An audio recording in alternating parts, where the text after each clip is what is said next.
So yeah, semi-final number 2 tonight, and we have the world champions on show. They will defend their title that they won so well last year in spectacular fashion against the Poles, and it will be very interesting to see how they get on. Sweden, of course, another firm favourite.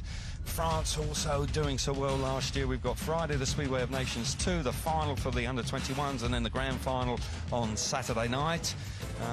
Still, the Festival of Speedway continues throughout the week. We can take a look at the new format, of course, for Speedway of Nations. We have 21 qualifying heats. Everybody meets everybody else. Top 2 teams on the night will go straight to the final. Then 3rd and 4th place will race off in Heat 22, the drama of Heat 22, and the winner of that race will then join the first 2 to join up and go to the final on Saturday night to determine who will be the world champions and win the Ovi Funding Trophy. So yeah, plenty of action to come. As I say, last night was a treat for us all, and Chris, alongside me, it was a superb semi-final number 1, and looking forward to tonight as well. Absolutely, yeah, some great racing, and certainly, you know, a lot of the talk is about obviously Finland, Germany, mixing it with Poland, Australia, but of course USA were there as well, so it was a fantastic night. Yeah, terrific night of Speedway to look at. We can look at the heat scoring as well. It's different from regular Speedway. You get 4 points for a win, 3 points for second place, 2 for third, and nothing for fourth. And we saw last night how important it is to avoid a 4th place. If you can maintain those heat advantages, then you've got an outstanding chance of progressing through to the final. Sweet to hear, great to see Freddie Lindgren back. He's back from his illness, still struggling a little bit, not 100% fit, but I'll be pleased to see him going well again. So yeah, here we see semi-final number. The Czech Republic are here. Great Britain, the world champions, of course. France did well last year. Sweden, of course, always a rock-solid country. Italy, Norway, and Slovenia. Everybody's going to be battling. We saw how unpredictable it was last night, so everything to race for here in Vojens. And you cannot take anything for granted on the evidence of last night, Chris. No, you can't, absolutely. Czech Republic, France, they will be looking to mix it. Great Britain, Sweden, but you just can't rule anybody out. Absolutely right. So now we can see the presentation of the teams. Up first will be the Czech Republic. Their team manager is Zdeněk Schneiderwind, and the team is led by Václav Milik. And then the under-21 riders in Jankovic and Petr Šulpek. Good-looking team. Yeah, young team. Saw success for them in Prague, the opening round of the SGP2. Jankovic just touching the tapes in the final there, but Šulpek managed to get himself to 3rd place on the rostrum. He did indeed, and they're an exciting couple of youngsters, that's for sure. So we're thoroughly looking forward to seeing them race in the opening heat. And I've got a feeling that they are going to play their part tonight. If Václav Milik can return to form, there's no doubt that his experience will be very useful indeed. Now we will see the world champions from last year introduced with their 2 team managers in Oliver Allen and Simon Stead. Of course, they're led by Ty Woofenden, the former 3-time world champion, Robert Lambert, and Dan Bewley. There we see the lineup there, and I must say they must have another very good chance. Yeah, absolutely. All-star lineup, all Grand Prix riders, all riding very, very well, so they've got to be looking forward to this competition. Yeah, pressure on this year, of course. The expectation is certainly raised as a consequence of being the number 1 team in the Speedway of Nations. Dramatic win for them in Manchester last October. So next up will be France, and France did very well last year, and they're led by Laurent Samberet, their team manager, Dimitri Berger, David Balago, and Mathieu Trezayeur are the team. And I must say that Balago and Berger did a fine job for them last year. Yeah, you've got to look out for David Balago. He's having his first full year in Poland, getting plenty of experience, but last year in Manchester, I think he was the 3rd highest individual scorer in the competition. Yeah, he was riding very well indeed, and Berger, you cannot rule him out. So, yep, France certainly meant business last year and held their own, there's no doubt about that. Next up we have Sweden, and of course Sweden with such a rich history in the sport. Their team manager is Morgan Andersson. And Fredrik Lindgren is their captain. Oliver Berntsson, a former Grand Prix rider, and a rider that is riding really nicely this year is Victor Palavara. And I must say that these are one of the pre-meeting favourites for me, Chris. Yeah, along with Team Great Britain, I think fully expect them to see at the top of the charts. But Freddie Lindgren, as you say, not quite at 100%, but he's come back after having a bit of a rest. And Victor Palavara getting a late call-up. Yeah, he did, and they'll be really determined to try and make sure they're in the top two, because everybody wants to avoid that Heat 22. That was very nerve-wracking last night, but good to see Sweden here. Next up is the Italian team, and they are led by Alessandro Dalla Valle. And their captain, they've only got two riders here with injury to Nicholas Cavati, so Paco Castagna leads for them. And Daniele Tazzari is coming in there as their second rider. Going to say this is going to be a tall order for the Italians here this evening. Tough night for the Italians. I think Nico Corvatti is going to be a very big miss for them. Their most experienced rider. He just failed to pass a late fitness test after breaking an ankle earlier in the season. But we wish them all the very best. I'm sure they'll be putting their best foot forward. And whatever happens, I'm sure they'll do their nation proud. So now we have a late change, actually, because Slovakia are not here because of injury problems and lack of riders. So Norway have come in at the last minute, and they are led by their team manager, Linn Anette Topstad. And their team captain is Glenn Moy, Espen Sola and Lasse Fredriksson are the three riders. Don't know that much about these riders, but they're getting plenty of experience on the continent. And they'll be familiar with Vojens, I would suggest. Yeah, Espen Sola is just 19 years old. He's getting a little bit of experience in the under-24 Polish league for Czestochowa. So, yeah, they'll just be gaining an experience from this meeting. This has got to be that. They must enjoy it, of course. And now we have the Slovenian team coming forward now. Their team manager is Gregor Arnsek. And their team captain is Maciej Ivacic. Nick Skorja, who has his birthday today, so many happy returns to Nick. And their young teenage sensation, Anze Gremek, is their number 3 rider for this evening. Yeah, just 17 years old. This is a big, big night for the youngster. He's gaining plenty of experience. Slovenian Championship, 2nd place this year. Absolutely right. So that is the lineup for the teams for semi-final number 2. And, it won't be too much longer before we are on with the action, but we will now pause for the Danish national anthem. Speedway of Nations, her kommer værtsnationale melodien, og den er fra Danmark, and the host, as you all know, is, and that's the reason why we're going to hear the national anthem of Denmark.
So there we are. The national anthem now comes to a halt, and the riders will make their way back to the pit area. It's a nerve-wracking time, actually, on parade, isn't it, Chris? Because all you really want to do is get on and race your motorbike, but it's part and parcel of an international event. I don't know how you felt when you were at international events, but I couldn't wait for the presentation to actually be completed. It's something that you have to do, but you just want to get on with your first ride. Yes, it's the quiet before the storm, and I wasn't one for a pomp and ceremony. As you rightly say, you know, you've got the bike warm-up, you've got your own physical warm-up, and then you go and stand out and get presented to the fans, but it's all part of the show, of course. Yeah. And rightly so, but no, I was exactly the same. Once we got the noise of the bikes in pit lane and started the warm-up, I just wanted to get on with the action. Now, let's have a look at tonight's meeting. You know, we've got the Great Britain here. They are the world champions. Things have changed, of course. They went into last year's event potentially as the underdogs. You know, Poland, everybody raving about Poland, but they came out on top. Dan Bewley there, we're just having a look at. What sort of mindset are these guys going to be in now? Because clearly they are the team to be shot at. They are the team. They're the reigning world champions. And they want to defend it, of course, but a different mindset, different set of scenario now. It is, yeah, everybody's chasing them, so they've got that little bit of added pressure. They're away from home, so they don't have that too much to worry about, but I'd like to think they're in confident mood. I think they're three extremely talented young riders, all gaining great experience at the very highest level in the Grand Prix, and of course racing in the various leagues, particularly Poland. So, yeah, I would like to think that Simon Stead, Ollie Allen, GB team managers have just said, look, guys, this is how good you are. This is why you're the champions. Let's go and do it again. Yeah, I think that makes a lot of sense to me. I'm sure they'll chop and change a wee bit tonight if things are going well, giving Dan Bewley an opportunity to get a taste of the action as well. So don't be surprised to see Woofenden or Lambert being pulled out of races and Bewley coming in at points. This is the opening race, of course, heat number 1 with Václav Milik in red, Jankovic in blue, Ty Woofenden in white, Robert Lambert in yellow. We don't quite know which way round they'll go, but we'll keep an eye on that as they come to tapes. They can choose to swap around, even though they've been allocated gates 1 and 3 or 2 and 4. Ty Woofenden coming forward for the opening race. Been in good form lately, Ty Woofenden. Been keeping an eye on his scores in Poland. He's been piling up the points, so good to see him in top form. Of course, they lost him last year in that dramatic accident against the Australians when he disappeared behind the air fence at the end of the back straight at Bellevue. That really was a nasty moment, and he could take no further part. Czech Republic, I'm fully expecting the Czech Republic to hold their own here this evening. They've got experience with Milik, of course, Grand Prix experience under his belt. He's been missing for a couple of years, but if he turns it on Milik, it's a class act. And we saw in the GP2 round how good Kvec was, so you can't underestimate them. No, you cannot, especially on a track like this. Particularly, we saw last night, you know, some of the what we would class as lesser teams certainly didn't prove to be the case last night, but those boys in the early heats, they get out front, very, very difficult to pass. So I think, you know, it's certainly probably the first group of races, first 4 races, it's going to be vital to make a good start, and of course work with your teammate. You've got to look for him on the way to the corner, you've got to look for him down the back straight. You have indeed. Track's a little different today. It's a much warmer day. And yesterday was cold and chilly, more like autumn, but summer has arrived here, and there's no doubt about that. So riders now just beginning to make their way towards the start line. It looks like we've got Václav Milik will go from the inside for the Czech Republic in the red helmet colour. And there alongside him actually is Robert Lambert. He's in the yellow helmet colour. They come out of gate number 2 for Great Britain. Gate number 3 is Jankovic in blue for the Czech Republic, and off the outside in the opening race of the Speedway Nations semi-final number 2 is Ty Woofenden in white, and they begin their defence here. It was a dramatic win for Great Britain, of course, against the Polish side when Janowski bit the dust coming out of turn number 4 in the opening lap, and it really was quite a dramatic win. And Lambert certainly stepped up to the plate once Woofenden couldn't take his place on Sunday. Did a remarkable job with Bewley, so they are looking good, they're looking strong, but as I say, gates 1 and 3 proved to be successful last night.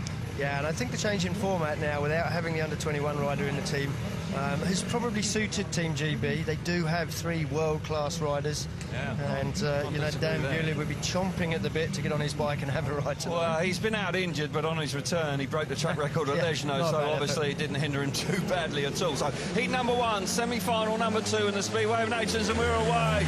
Milik's made a good start on the inside, it gets there, and Kvec is with him there, but it's Lambert round the inside. Woofenden's gone very, very wide in the first corner. Here comes Kvec, roaring round the outside of Lambert. Track's a bit greasy, but Kvec has got the better of Robert Lambert, and Czech Republic fire themselves to the front. Milik out in front, Kvec in second place. Got to say, Team Great Britain taken by surprise on the opening lap. Absolutely, yeah. Jan Kvec getting around the outside. Didn't think that would be possible at this early stage in the meeting. Heat 1, and at the moment, Robert Lambert, Ty Woofenden tripping over each other at the back, chasing the pack, but a great start for the Czech Republic. What a start it would be. They've got just over a lap to go. Milik from the inside gate riding very well and strongly out in front. Chech, the under-21 rider, riding supremely well back in second place. This is a shock result. We saw it last night. It's continuing on here this evening. It's going to be a massive 7 points against the odds, no doubt about that. Milik wins with Chech in second. Wow, Chris, that really is a turn-up for the books, and 7 points for the Czech Republic against the world champions. They'll be delighted. They will be absolutely delighted. They could not have had a better start. 7 big points for them. And Great Britain, well, they're just going to have to go back to the drawing board and work out what went wrong. Certainly not making starts, but Jan Chech on that opening lap was superb. Superb round the outside in turns 3 and 4 in the opening lap. Track was a little greasy because Woofenden was really in no man's land. There's the result. Václav Milik and Jan Chech in first and second. 7 massive points for them. Robert Lambert back in third. Ty Woofenden missing out, just 2 points for Great Britain. Plenty of time to make up ground, but they would have been looking for more than that, that's for sure. Yeah, against the Czech Republic, who are a solid side, I've got to say. And we knew they'd be mixing it, but you can see from the start, the Czech Republic boys, Milik on the inside makes a great start, but watch for the rider in blue. That's Jan Chech. He's just made up so much ground on the back straight. He's really got the bike working fantastically well. Picked up plenty of speed, just that little bit more traction than what Robert Lambert's getting on the greasy, slightly slick surface, and then rode a perfectly smooth race. Really, the Brits had no answer for it. No, they did not, and as I say, it was a shock, but nonetheless, a very accomplished performance. But heat number 2 is with us straight away, and riders are at tapes. And we've got France against Sweden here. Sweden, of course, probably another favourite. We've got Dimitri Berger in red, David Belego in blue, Fredrik Lindgren in white, and Oliver Berntsson in yellow. We've got some... yeah, and they haven't swapped them round, the French. They've gone with Berger on the inside and David Belego coming out of gate number 3 for France. Gate number 2 in white is Freddie Lindgren, and Oliver Berntsson for Sweden will go from the outside in the yellow helmet colour. Will we see another shock? I mean, certainly France last year surprised us all. They really did a fine job, and Belego in particular was red hot in Manchester last October. Berger also played his part, so this is not a straightforward race for the Swedish team. Not by any means, no. France were fantastic in Manchester. They were indeed. So here we go, second race of the night in semi-final number 2 in the Speedway of Nations, the Festival of Speedway this week. We really are enjoying it. Nigh on perfect conditions, tapes are up. What a start that is, and brilliant stuff from Berger on the inside. Belego's missed it from gate number 3. Here comes Oliver Berntsson round the outside, putting pressure on the Frenchman in front. Now he's going to try and chop back to the inside. No, it doesn't work, and he's out in front. Maintaining his lead, Berger, with Belego still at the back. So at this stage, it's going to be a heat advantage for the Swedish team, with Freddie Lindgren back in third place, but that inside gate once again, Chris, working a treat. Working a treat, yeah, and I think the French team manager there making a good decision to put Berger off the inside. He's going to open up with a very big confidence-boosting win by the looks of things, and you know, I think if you've got Berger scoring points with the ability of Belego, then you're going to be a strong unit. They are indeed, and they're into the last lap, and Berger has ridden superbly well out in front. Berntsson trying awfully hard, but look at Berger go. He really has got the pace, the bike working a treat for him in his opening ride. He wins the race in fine style, with Sweden packing in for second and third, so they actually get the heat advantage with the point scoring system in the Speedway Nations. They pick up 5 points for second and third and 4 points for France, but nonetheless, got to say, it's another surprise, and it just shows you how competitive the racing is. Yes, Sweden obviously take the heat advantage there with 5 points. France with a race winner there in Dimitri Berger, 4 points, but very, very good opening ride from Berger. That will boost his confidence no end. It will indeed, and he'll be pleased with that. Belego there just missing out, and as I couldn't quite make an impact, but for Sweden, they won't be too disappointed, but we'll see it again. But they must have just seen that Belego just doesn't get away very well at all. No, poor start from Belego, but Berger on the inside, again the inside gate working very, very well now on the opening lap. Oliver Berntsson on the outside, looks like he's going to do what Jan Chech did in his first ride and actually make his way all the way around the outside, but Dimitri Berger producing plenty of speed, look very comfortable out front. Sweden take the heat advantage, but I think France will be pleased with that for a start. Yep, so a good start there, solid start there for Sweden. We've got the heat number 3 here, and we've got a change here with Glenn Moy being replaced by Lasse Fredriksson. So on the inside in red here is Paco Castagna for Italy, and there we see the lineup. Daniel Tesaru in blue will go out of gate number 3. Lasse Fredriksson will go out of gate number 2. That's a change. Glenn Moy not being used in the opening race, and on the outside we have, Espen Sola. And it'll be very interesting to see how the Norwegians get on up against the Italian team. Lesser nations here, but nonetheless, I'm sure it's going to be really competitive. Heart rates are up. 183 for Sola on the outside, so he's feeling it a little bit, but I'm sure once he gets his first... It's a big night for the young 17-year-old. It is indeed, so no real surprise there, but Paco Castagna for Italy is certainly a very experienced campaigner these days, riding in the UK. And I've got to say, Daniel Tesaru, at 37 years of age, I'm not sure quite how much racing he's doing these days, but I'm sure he's a touch nervous as well. We've just got Solar coming forward now. And we settle down, heat number 3. Tapes go up and away we go. Once again, the inside gate working very well. Paco Castagna hits the first turn, but it's the Norwegian pair coming on strong there. Tight down the back straight with Tesaru coming through in the third place. Oh! Big move. Oh, Tesaru then just wiping out. And Solar there, and excuse me, no, it was Fredriksson actually that he ran into, in the wide, and he's gone down, and I fear that Tesaru may well be excluded for that move. It was a bit, well, a bit ruthless, wasn't it? It was ruthless, yeah. I'm not sure if he was actually meaning to drive across the corner in the way he did. I think he probably just picked up a little more grip than he expected, but definitely contact. He's up on his feet, good news there, he just slipped off, but there was contact there, and the referee... Yeah, we see it again, Fredriksson in front here in the white helmet, and contact there. I think Tesaru will have to go. Not a lot of contact, got to say, but enough. Watch it again. Yeah. Did leave a bit of a hole there, but... Yeah, and the rear wheel just stayed on the front wheel. He had no option but to go down. He'd completely lost control of the bike by then, so... So, yeah, Lasse Fredriksson then just coming in for... Yeah, so we're now having it confirmed that Tesaru is excluded, and that's a shame because Italy already down to just 2 riders here, with Nico Cavati having a broken leg and not able to get fit enough to be here this evening. So a small pause while we just reset for heat number 3. And I tell you what, this Speedway of Nations this year is throwing up all sorts of surprises and shocks, isn't it? Heat number 1, wow! You would not have predicted that Great Britain would have finished in 3rd and 4th. No, I mean, the Czech Republic had the inside gate, which has got to be favourable in these early heats here in the Vojens Speedway Centre, but no, still a shock result. So the lineup for heat number 3 then, of course, is Paco Castagna will go from the inside. Just one representative for Italy here. And we've got Lasse Fredriksson. He'll be coming in white, and then Espen Sola in yellow. So still making his way back to the pits. He's not hurrying at all. This is when Phil Morris, the race director, actually just keeps an eye on what's going on to give sufficient time for the team to then just get the bike back into shape, and then he'll let the referee know when to put the 2 minutes on. Shouldn't think there's too much to do. Probably a bit of dirt in the chain around the clutch that they'll just want to just remove a little bit. Can't think there's too much more damage than that. No, I mean, the bike went down fairly gently. He would have landed on the clutch, so they'll be wanting to clean out all the clutch springs, make sure the clutch is operating freely. No debris in the clutch lever down the bottom to impede the movement of the clutch, but other than that, I think it will be fairly straightforward. Just looking at Great Britain also working away there. They're out in heat 4.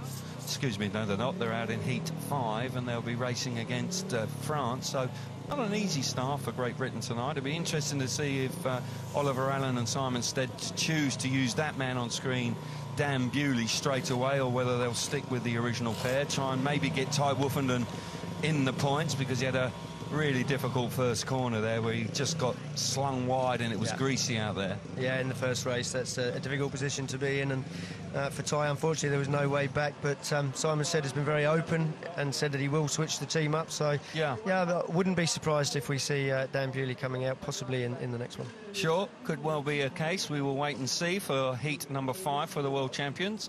But we are now just waiting for everybody. France, of course, will be something. Balago there probably just explaining to his teammates why he missed the start, because he didn't get away particularly well at all. He just spun up all the way to the corner, so really frustrating when that happens. Too much wheel spin away from the start is not good news. It doesn't give you the speed, it doesn't give you that impetus that you need to get to the first turn. Yeah, and it doesn't fill you with confidence either, particularly in the opening ride. If you're spinning from the start, there's every chance you're going to spin on the track as well. Absolutely right. The inside gate has worked a treat so far in the first two races, and Castagna is the man in pole position, you would suggest, for the rerun of heat number 3 as he prepares himself. He's on his own here, so he's going to have to do the very best he can, win the race if at all possible, try and keep the points deficit to a very minimum. An opportunity for Norway then to actually... they'll get as long as they finish, they'll get a heat advantage come what may here. So for Lasse Fredriksson and Espen Solar, yeah, it's not a bad opportunity. This is a little bit of a bonus. It is a bonus, and Paco Castagna comes off gate 1, which has been the favoured gate so far, with 2 wins from the opening races. It has indeed. So here they come now, riders entering the arena again and making their way towards the start. Vojens, of course, the Speedway Centre here has such a rich history. Ollie Olsen, of course, built this stadium. His son now, Jakob, runs the show and is very enthusiastic. And there's no doubt at the 11th hour they came in. Just waiting now for young Lasse Fredriksson to make his way out. We have just over a minute to go, so he should make it without too many problems. Just to let you know that you do need to be at the tapes, ready to go when the 2 minutes runs out. Otherwise, the referee will exclude you. So you do need to be fairly sharpish and aware of the time, but he's there in plenty of time. So, heat number 3 then. Line up once again. Paco Castagna for Italy on the inside in red. Lasse Fredriksson from Norway in white in gate number 2. No rider in gate number 3. And Espen Solar will go from the outside in yellow. Yep. So Lasse Fredriksson last time showed that he had the speed. He'd made a decent run around the first turn down the back straight. So yeah, he did. I think that's going to be on Paco Castagna's mind as he heads down the back straight on the opening lap. Yeah, he must be aware of it. It's he did generate some speed. There's no doubt about that. So here we go then. Second time of asking for heat number 3. Italy up against Norway, tapes are up and away we go. And once again Castagna's made that inside gate work nicely. He hugs the inside in the first corner. Solar coming around the outside, finding grip, generating speed, but it's Fredriksson now that gets the better of his teammate as they enter turns 3 and 4 for the opening lap. Castagna out in front, really and truthfully, this is where he needs to be for his country on his own. He needs to pick up these 4 points. Yeah, he does. He looks reasonably comfortably out front. Paco Castagna, he's a likeable character, good sense of humour, good fun to be around, but he's got a big job to do out there on his own in this one, but he looks pretty comfortable. He does indeed. Although when I say that, it just looks a little untidy there, but commentators curse, of course, but he's hugging the inside, keeping it all under control. The Norwegian pair just keeping it all together with Fredriksson back in second place, but this is damage limitation, and this is as best as they can do. Just one last turn to go for Castagna. Through that 3rd and 4th corner, he fires himself to the line, and he's delighted to pick up the 4 points. But Norway, that's a nice little bonus for them in their first outing, picking up 5 with the heat advantage.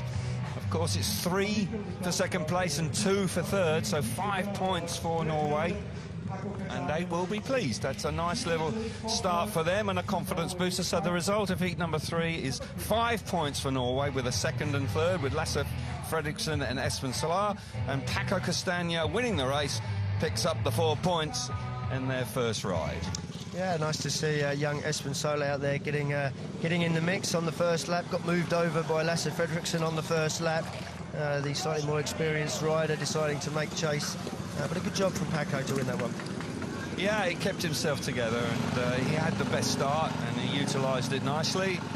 It was tight going in the first corner, but as you peel off, inevitably you just gain that extra bike length that you get in the first corner. Yes, he did. Yeah, it was pretty level actually, even break from the start. But as you rightly say, Paco Castagna making the most of being on the inside as they get to the first turn, and gets the bike driving nicely out of the corner. At this early stage, it is Espen Solar, the young 17-year-old, that's giving chase out wide.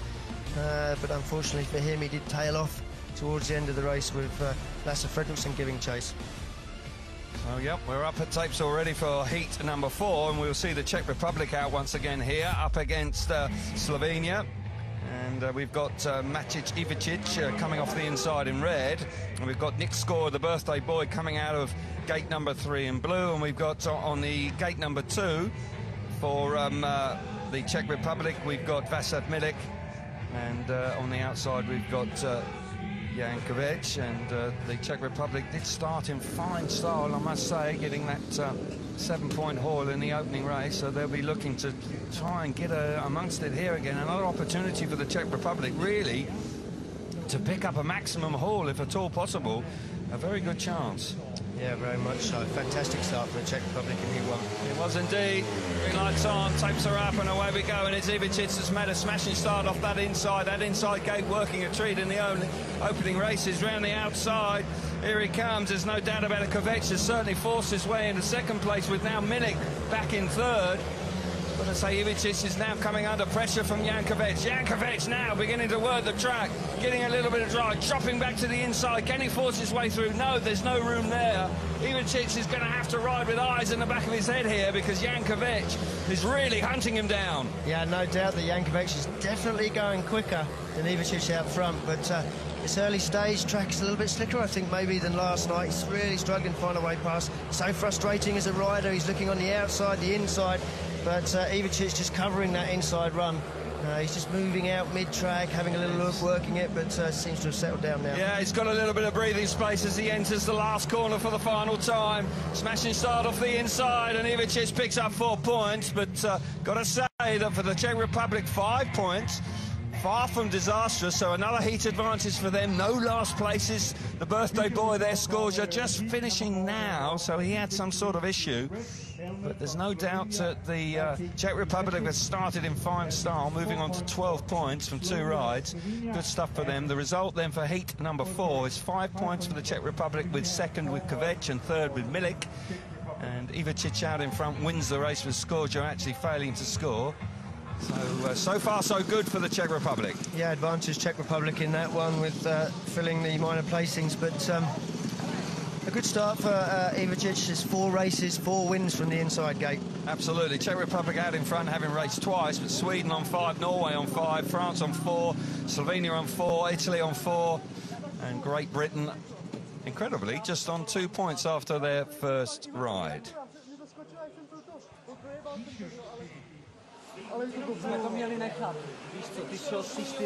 So yeah, the opening 4 races of semi-final number 2, and we can see the replays of heat number 4, and that inside gate really has been a good advantage in the opening races. Yes, it has, and Ivicic made took full advantage of that. Jankovic is the rider from Slovenia that's giving chase, and for a couple of laps definitely showed that he had a little bit more speed than Matic Ivicic out front.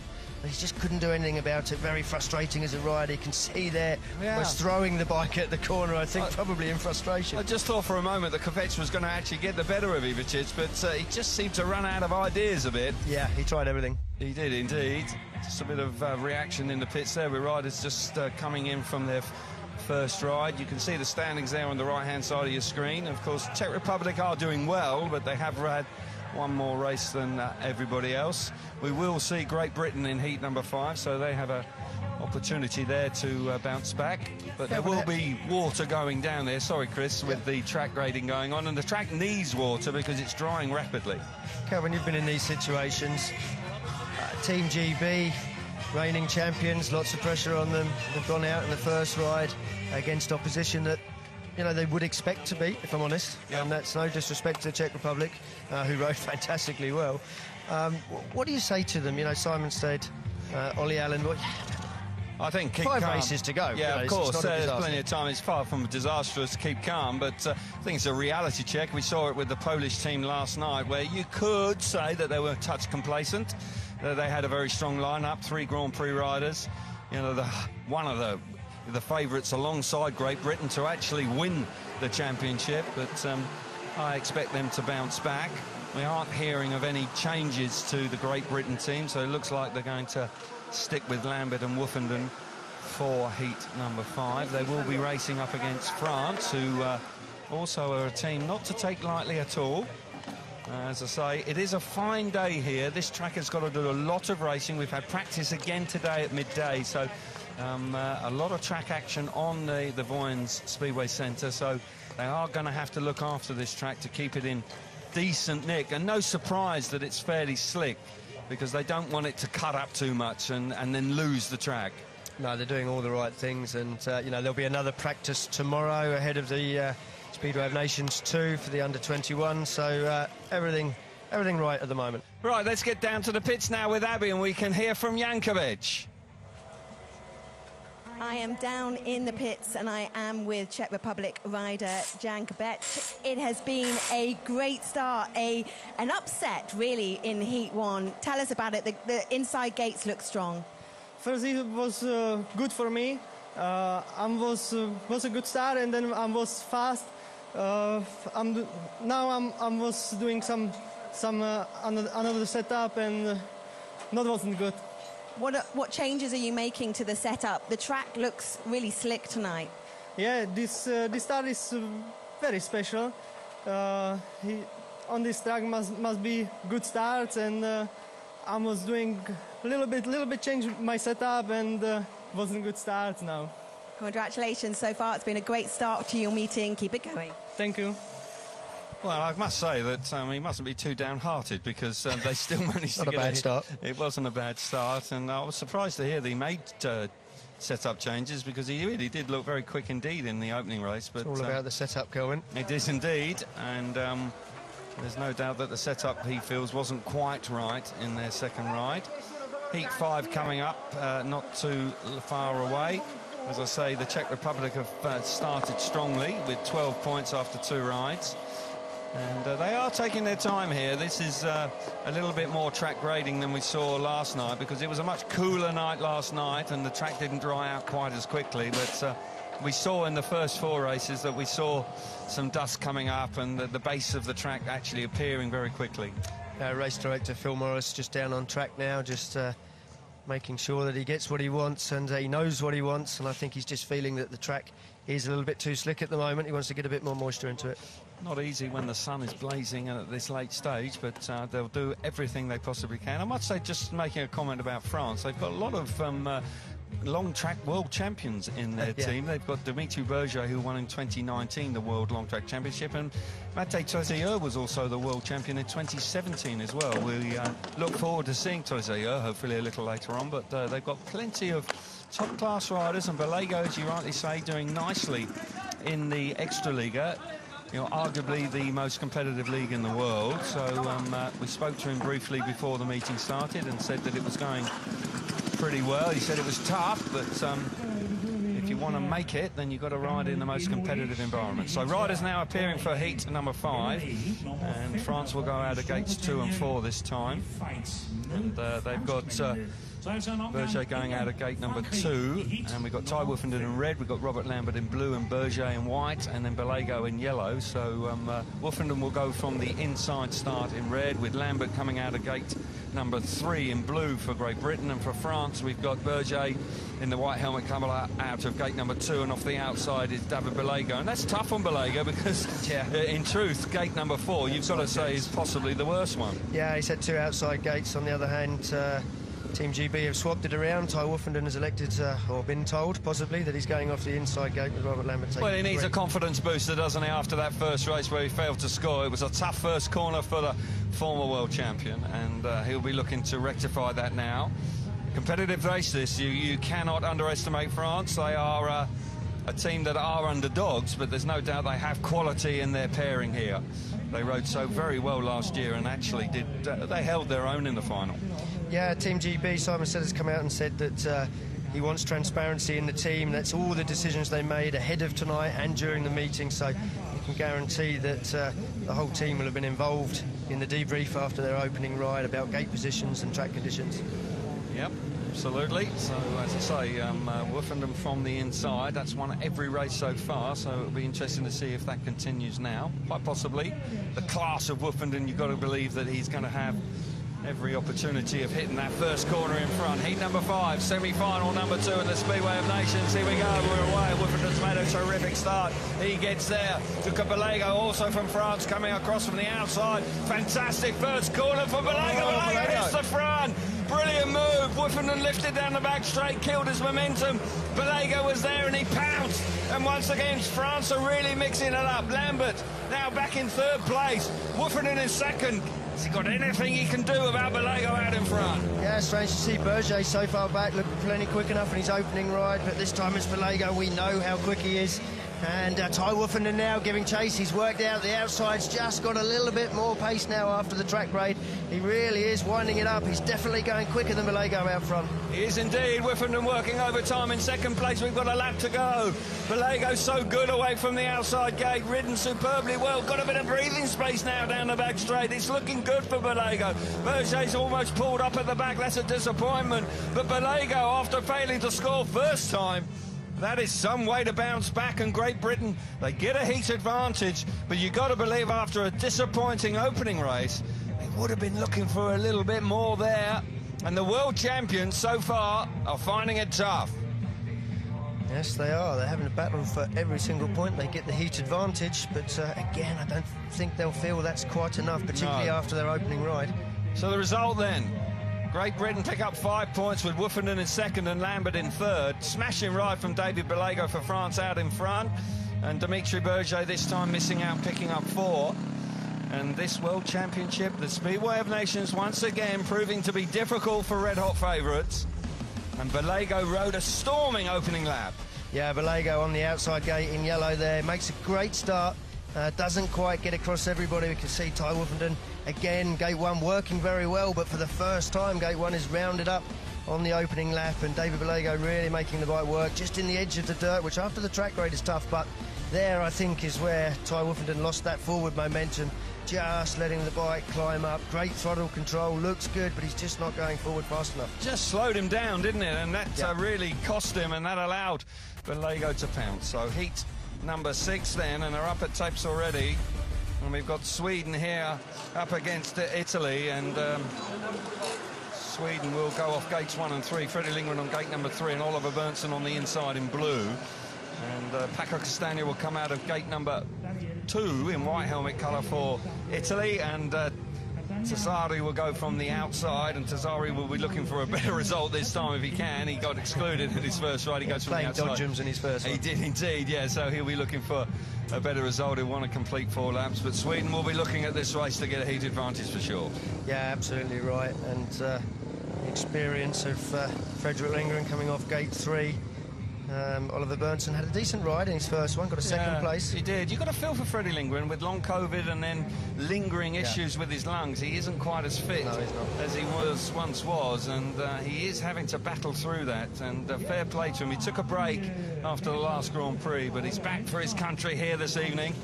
Gates 1 and 3 for Sweden. That inside gate has worked well so far. There we go, heat number 6 then, tapes are up. Oh, Tazzari, a disaster once again, he's in the tapes. Not sure, Fredrik Lindgren definitely moved first, but I don't think he touched the tapes. It was very tight. It looked to me that Tazzari definitely touched the tapes. Yeah, definitely. Because he broke them, but we'll have to see the replays again to see how close it was with Freddie on gate number 3. But messy start. Let's see it again, Chris. Yeah, Tazzari on the outside in yellow. There's movement from gate 3 from Fredrik Lindgren, I think, first. Just looking at it. Oh, no, the movement came afterwards, so yeah, 100%. Unfortunately for... Not having a good start to No, Daniele Tazzari, clearly. We spoke to Paco, he said he was nervous, and it's proving to be so. He was obviously desperate to get away.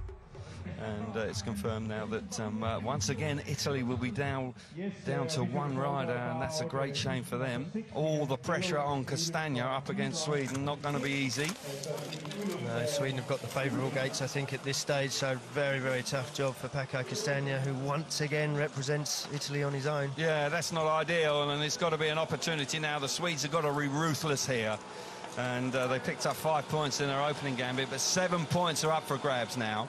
And you've got to believe that Freddie Lindgren and Berntsson are going to be really keen to try and get the deal done, the job done if they can.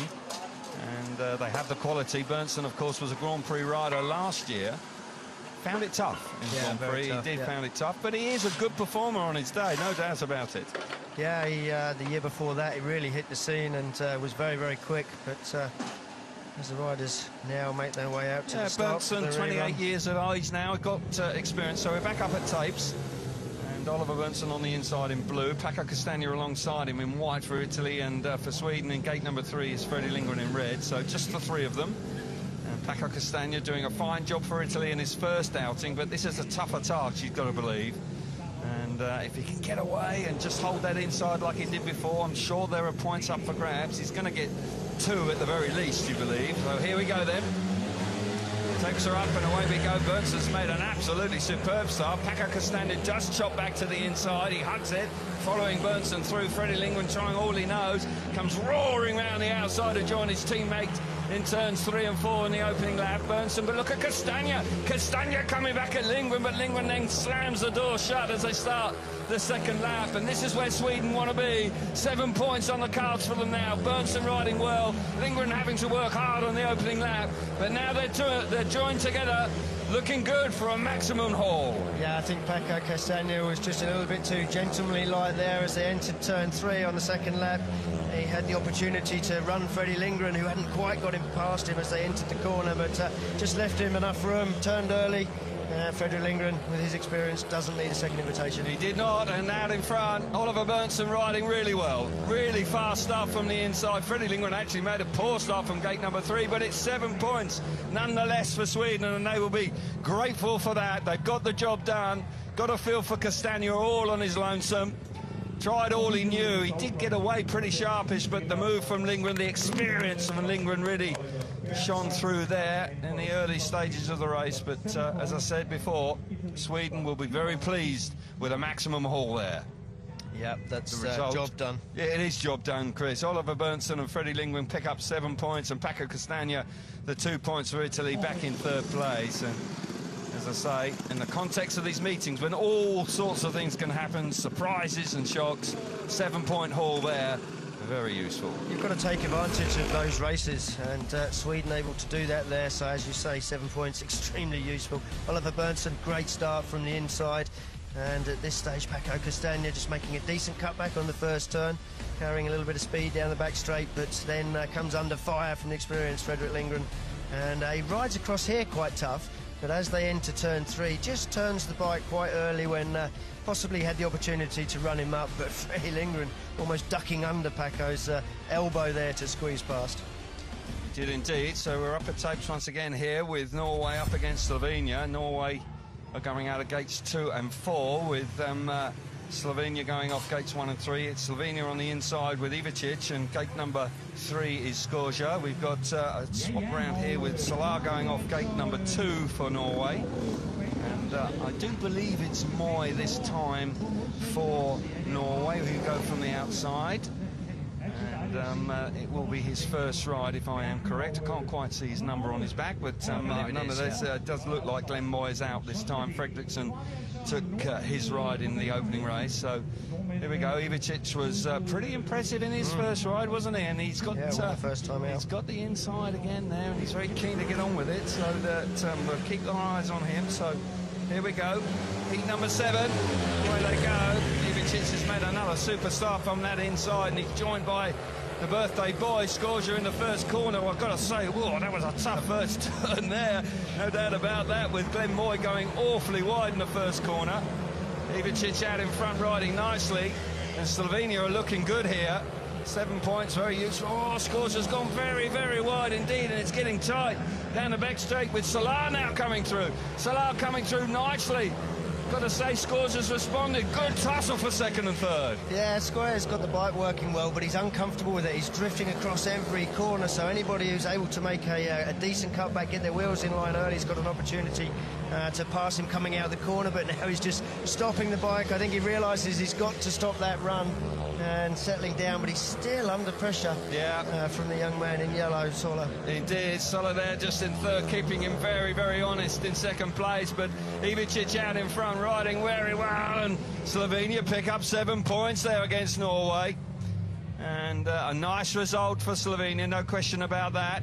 Scorgia there a little bit untidy, hanging on at times with running wide, coming off the corners, but nonetheless, 7 points in the bag. And they'll be chuffed to bits with that, and they move on to 11 points now. And the result then, first and second for Slovenia, Ivicic and Scorgia, 7 points. Norway just picking up 2 with Solar in third place, and Glenn Moy coming in for his first ride and failing to score. But useful points here for Slovenia. Yeah, 7 big points for Slovenia. And what's nice about tonight, once again, we've got a young rider, Espen Sola. We saw it with Finland last night with Timi Salonen. Really taking it to the more experienced riders and really having a go. Once again, the inside gate really does work well with Ivic. Just roaring off the start, this time joined by Nick Skoya. But Nick wasn't really comfortable with the bike, so you can see there he's looking to the inside. He realises he's coming under attack. He gets pushed out to the dirt, which actually works for him. He manages to get a little bit more grip, a little bit more momentum, but really come under strong pressure from Espen Sola there. Did indeed, but we're cracking on once again, and the boys are up at tapes here for heat number 8, and it's the Czech Republic up against France here, and it's got Václav Milik off the inside for the Czech Republic in red. Berger will go alongside him for France in the gate number 2 in white.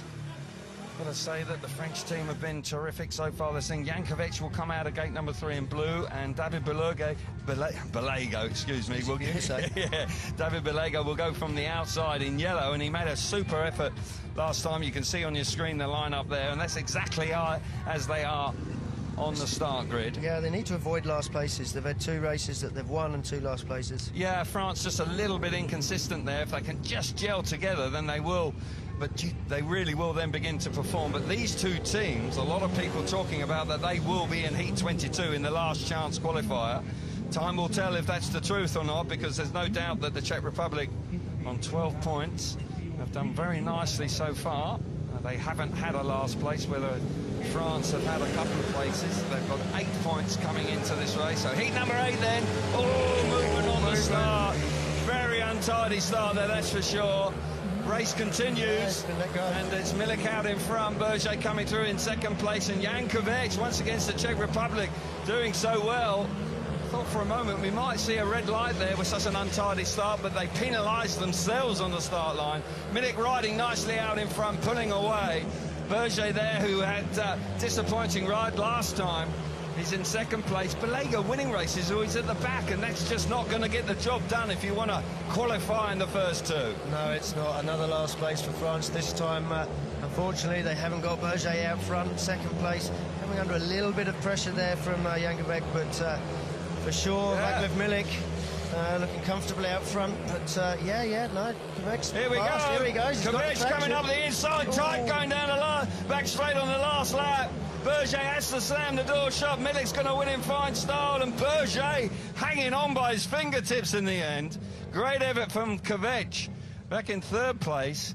6 points for the Czech Republic, once again showing rock-solid form here this evening, and only 3 points for France, and that's a disappointment for them.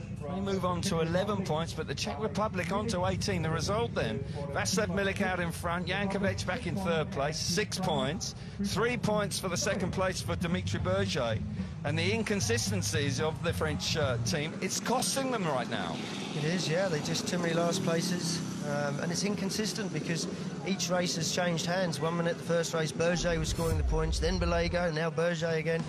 Just not getting together. We can see from the start, oh, terribly scrappy. Very close to touching the tapes there.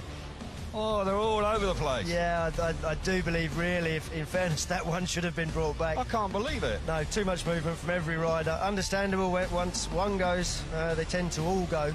But Václav Milik, it was out front, and we can see there the pressure that Jan Kvek was putting on Berger, but not able to force a way past. No, he rode very strongly, and that's encouraging for tomorrow night, of course, where he'll be representing the Czech Republic in the Speedway of Nations 2. He's done very well so far, and the Czech Republic are looking rock solid with a 7, a 5 and a 6 point haul so far to come to an 18 points. They're looking good. France, well, I've got to say they've been inconsistent, and they are languishing on 11. Slovenia on 11, that's a surprise, with Great Britain just on 7, so plenty of work to do for the world champions. Time, of course, on their side, but they really will want to get a 7 point haul in if they can. Yeah, and it's not going to be easy in the next one as they take the outside gates against Sweden. There you see the point scores after the first two blocks, and 18-12 for...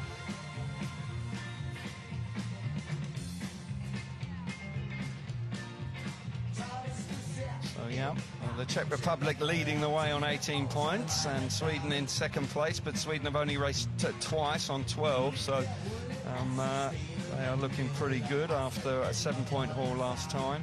As I say, this next race coming up is a very interesting one. The two favourites for the meeting, but Great Britain in 5th place on 7 points. They are in need of a big score here to really settle themselves down.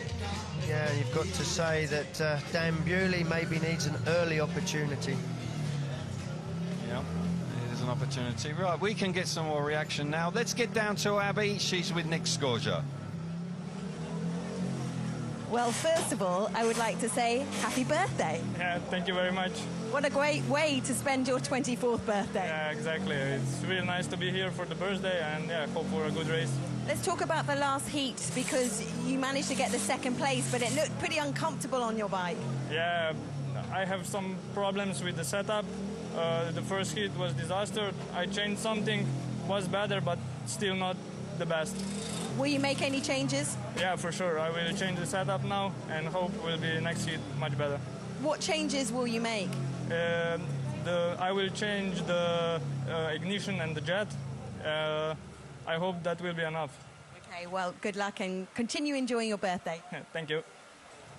Yeah, the birthday toy, tell you what, he was a bit untidy last time, but he did hang on in there, and the bottom line was they picked up 7 points, so he knows he can improve, but nonetheless, a very handy points haul for them. There we see the boys just working on Team Great Britain's team. This is when the tyres are being changed, the sprockets are being changed. Milik going great guns for the Czech Republic. As I say, he's a rider that really was looking like he was going to become a fully fledged Grand Prix rider, and then just sort of fell away. He lost his job, didn't he? He lost form. He lost his job with Wrocław and then moved clubs, and for the last couple of seasons he's kind of gone missing. But whenever he rides for his country, there's no doubt that that brings out the best in Milik, and the Czech Republic are doing very nicely this evening. Yeah, quick mention for the mechanics, busy night for them. All the races come fairly consistently. You don't have any more than 3 or 4 races in between your heats, and in this competition, as in the Grand Prix, they can use a new tyre or new edge every race, so it keeps them on their toes. Yes, it's a fast and furious evening, that's for sure. We can see the standings there on the right-hand side of your screen once again. Great Britain down in 5th after 2 rides is slightly concerning.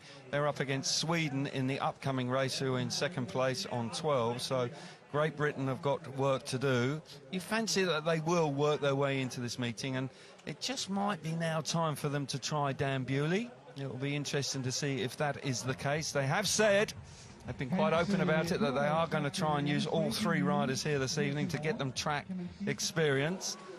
And as long as things go well, they don't want them to have a rider that hasn't raced before Saturday night. No, you've got to say, looking at the programme, a bit of a crunch race this one, just to take a little bit of pressure off Great Britain. If they can get any sort of heat advantage here, they do have Italy, Norway, Slovenia in their closing races, so you know, by no means a given, that's for absolutely sure, but they should, in theory, be their easier races. Yeah, on paper, certainly, I agree with that. It's just whether they stick with Lambert and Woofenden, quite possibly will do. Tough race for Bewley to come into, but Bewley's a pretty cool customer these days, and you've got to believe that I don't think anything really concerns him too much. No, it'd be interesting if they put the heart monitor on him to see if it can register. A bit like Dudek, yeah. Just seems to be almost not quite alive when he's at the start gate, but there's no doubt that Dan Bewley will be very keen to get amongst it and get into the action. Standing on the sidelines, not ideal, is it? You're here to play your part, but you never quite know when you're going to come in, so difficult to maintain your focus all the time. It's probably one of the more difficult things to do, actually. Yeah, it is. I think he's the right character to be able to do it and then to be able to come into a ride later on in a meeting and still actually perform, because he's not one of those sort of intense riders that will be pacing up and down in the pits. I think he'll be maintaining his composure, he'll be in the mix, He'll be talking to the other riders. Well, we can definitely see Lambert there preparing himself as he clambers on his bike. So no change for Robert Lambert this time. He'll be in the yellow helmet colour. We wait to see whether he goes off gates 2 or 4. It looks like it's going to be Woofenden as well, so no change at this stage. Looking at the heart rate of Ty there, he's very, very calm. 107 beats per minute. And Freddie Lingman a touch higher, but sticking with the original pair here, looks like Great Britain. Yeah, Dan Bewley there, not prepared, no helmet on, so they're resisting the temptation to make any changes for this big race, actually. It's, you know, with Sweden picking up a maximum score last time, they need to have a heat advantage here. You would say 5 points at the very minimum for Great Britain. They are on 7 points. They could do with a heat advantage. Hasn't quite materialised so far. It's been a start that they would have wanted more from. I think the first race in particular was a bit of a shock to the system. They came with 5 points last time, but Sweden, Oliver Berntsson going well. Freddie Lingman really beginning to work his way into the meeting. It's going to be a tough one, and of course they've got gates 2 and 4 here. So with Lindgren potentially going off the inside and Berntsson actually starting well.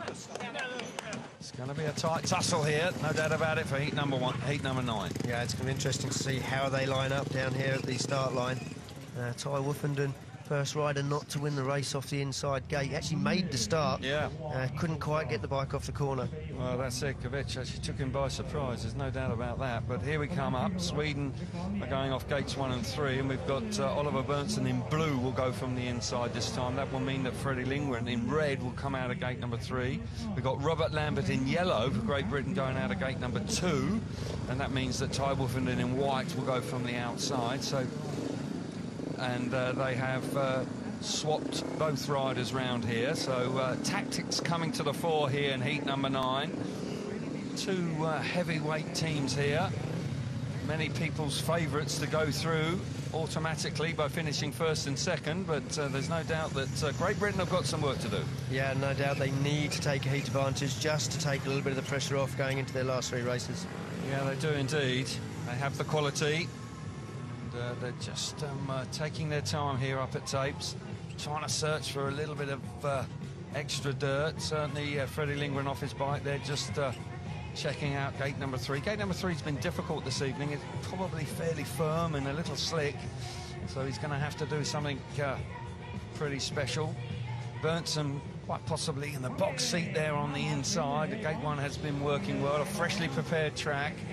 So will that outside be grippy or will it be slippery? It's certainly been slippery in heat number 1, that's for sure. Yeah, they have put a little bit of water all the way down. A little bit of wet material has been dragged back. So no real advantage on the inside, I feel, on this one. But inside gate has been an advantage all night. So here we go then, a crucial race for Great Britain, the world champions in heat number 9. Green light is on and away we go. Lambert's made a good start, but look at Woofenden. That is a fantastic start from the outside. Berntson's there. He fires himself into second place with Robert Lambert being relegated to 3rd. Freddie Lindgren out the back. But that was a stunning start from Ty Woofenden from the outside. Looking like a 6-3 at the moment for Great Britain, with Berntsson hanging on to second place. It's gone wide, it's gone very wide, but Lambert can't get there. He's not quite close enough to pounce. Freddie Lindgren, though, now working the outside, trying everything he knows, but Woofenden out in front, really stealing a march on the opposition. Oliver Berntsson riding out of his skin, making a few mistakes, but unfortunately Robert Lambert's just not close enough to take advantage of that, while Ty Woofenden out front, looking comfortable, made a cracking start from gate 4. Fredrik Lindgren struggling to make an impression on Robert Lambert, but he isn't giving up. No, he's not. Woofenden's away. He's comfortable in front. Oliver Berntsson likewise in second place. Robert Lambert's the one under pressure. Freddie Lindgren trying to roll around the outside in the last corner, but he can't get there. And Sweden all of a sudden have their first 0-point score with Lindgren, but that's a 6-point haul for Great Britain. Much needed. That's more like it from the world champions. They'll be satisfied with that. That's much more like it from them. Oliver Berntsson, I've got to say, riding really strongly in second place. Little untidy early doors. Here's the result. Great Britain 6 points with Woofenden and Lambert back in 3rd place.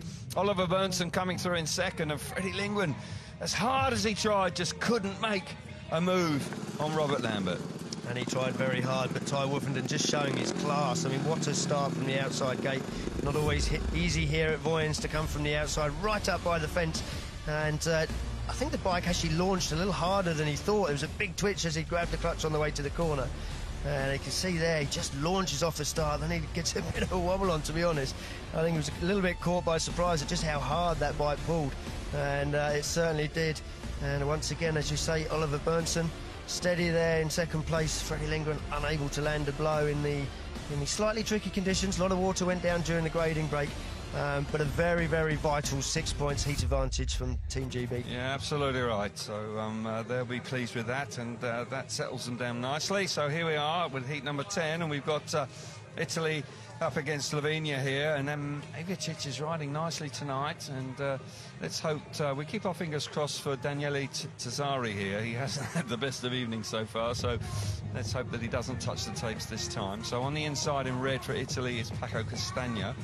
In gate number 2 in white is Matic Ivicic for Slovenia. Gate number 3 in blue is Daniele Tazzari. And on the outside in yellow will be Nick Scorgia, who's made some bike setups, and he's changed his jet and his ignition this time. He'll be keeping his fingers crossed. Yes, Avi got the information out of him, gave away his secrets, but he did look uncomfortable in that race. He admitted that he wasn't very happy with the bike setup, so he'll be hoping for an easier ride in this one. Slovenia got 7 points last time. They'll be looking to build on that now. Here we go then, settling down, heat number 10. Takes up and away we go. Ivicic, yeah, superb start from Ivicic. Absolutely jet propelled to that first turn. Castagna, superb first corner. Absolutely terrific. It's neck and neck as they enter turns number 3. Castagna winding it on the inside. That is a lovely ride from Paco Castagna. Lifts a little bit, but he's out in front. Scorgia's back in third place with Tazzari just about hanging on there, back in fourth, but you've got to give Castagna an awful lot of credit there. That was a classy first lap. Yeah, he's looking like he could well take his points tally personally onto 10 points. A little bit close to the fence there, the young man with the best moustache in Speedway, but yeah, he's looking good out front. He is indeed. Not so sure it's the best moustache, but it is in Speedway. It is in Speedway. All right, we'll go with that. He's enjoying himself. For Castagna, he's really enjoying himself. A superb move on the opening first turn. Ivicic back in second place. They've cleared off Scorgia and Tazzari a long way back. But it's going to be a heat advantage for once again for Slovenia, who are rock solid tonight. He's excited. Yeah, Paco Castagna delighted to win his second race of the night. Superb effort from him.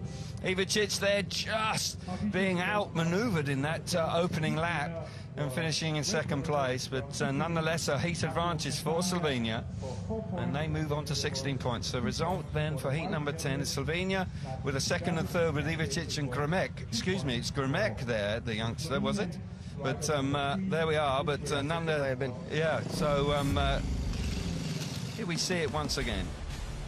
Yeah, cracking start there from Ivicic once again, but he just elects to run straight out to the dirt. Sometimes a good move, but it didn't pay off this time. And Paco Castagna, I said he went a little bit too easy on Fredrik Lindgren in his previous race, but no such problems here. Runs in deep, runs in hard, makes sure that he gets the move done straight away. And his body language tells me that he's actually out there having a lot of fun. He's had a couple of rides on his own. It's a tough ask for Italy to qualify through this event, but I tell you what, Paco Castagna is really enjoying himself. He did indeed, and it was terrific to see a rider enjoying himself on the biggest stage, no doubt about that. So we've got heat number 11 with the Czech Republic up against Norway here, and on the inside in red will be Glenn Moy.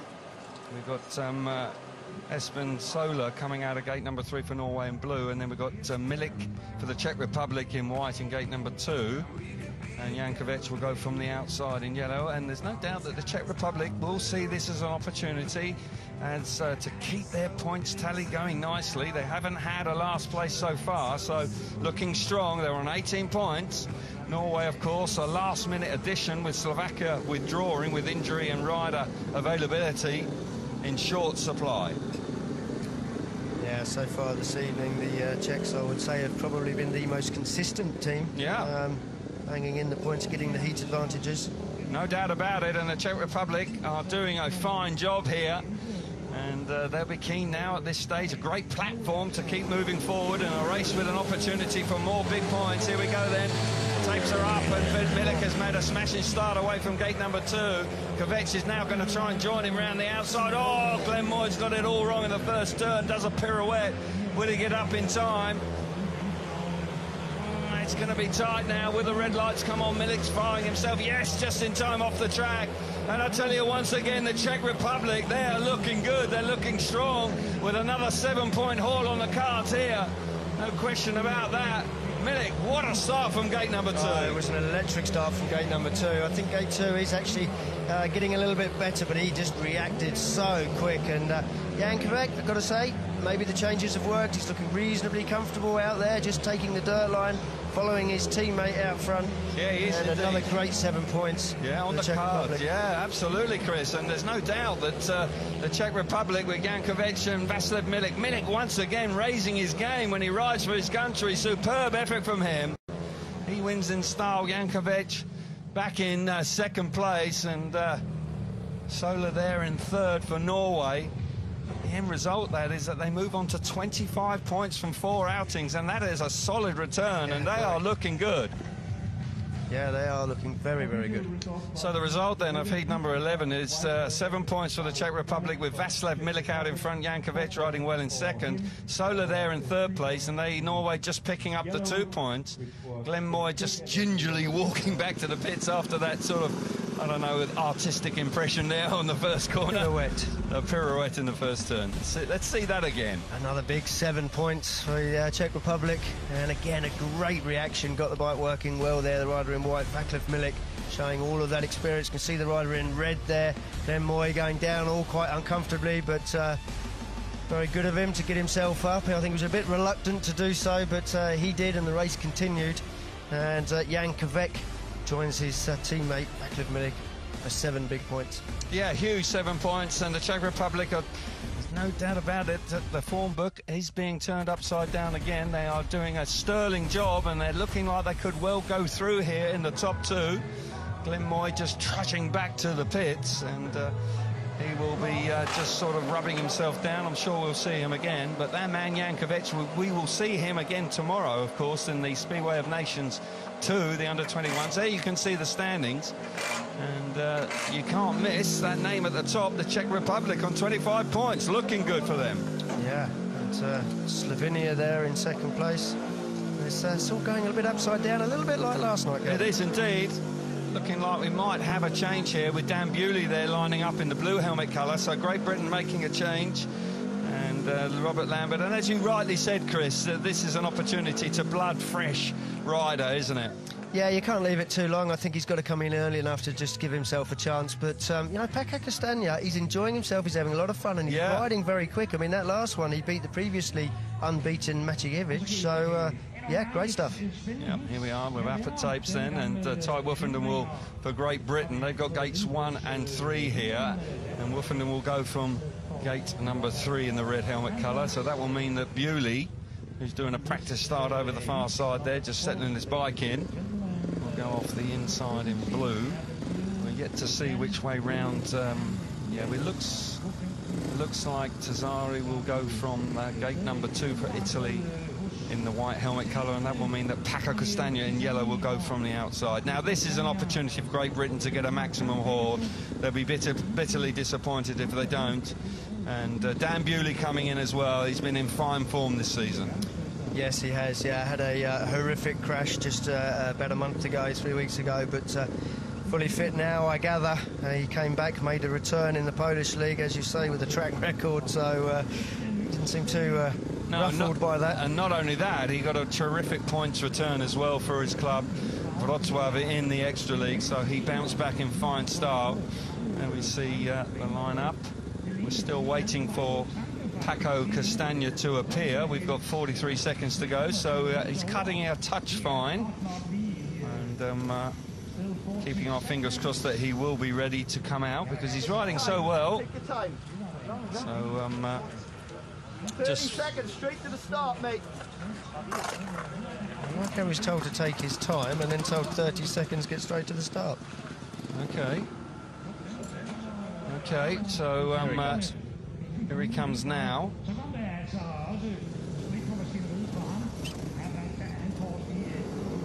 Yep, so he's now up at tapes. Just a touch concerned with Pekka Castagna. He's got just making sure I've got them the right way round there. So they're settling down here, and away they go. terrific start from Ty Woofenden once again. Wow, what a start that is. Dan Bewley joining him in the first corner. Castagna there on the outside with Tazzari. Yeah, Castagna coming through into second place. It was Tazzari we were waiting for, actually, not Castagna. So, but nonetheless, we've got Woofenden, who was absolutely jet-propelled away from the tapes. Dan Bewley just settling in here nicely in second place, and this is exactly what the doctor ordered for Team Great Britain. Out in front, dominating the race. Just what they wanted to see. The last two outings for Ty Woofenden have been much more like it from him. He's got the speed, he's got his trapping hand on now, and he's looking good. Yeah, solid from Ty out front, doing his job. Dan Bewley, he's just spent the last 3 laps going around the inside, around the outside. I think he's just using this race to work conditions out, work out what his bike works on, what it needs to make changes to. I think he's done all the right things, to be honest. He has indeed. So Great Britain now get their first maximum score of the evening. But Ty Woofenden so sharp away from the tapes. Dan Bewley joining him there in the first turn. He'll be pleased to get out on the track and complete the 4 laps. So he's now well and truly involved. Paco Castagna back in third place.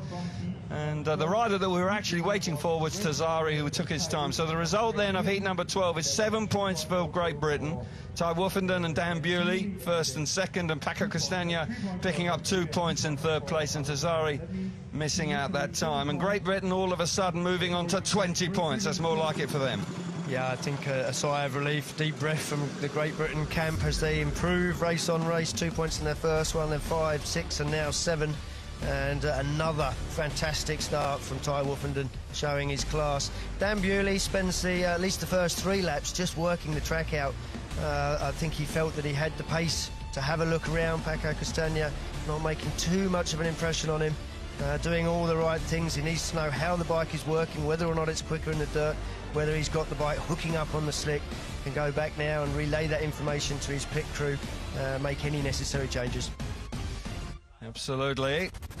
But, he'll be pleased to have picked up their first maximum score, of course, and 20 points. All of a sudden, Great Britain beginning to make their presence felt.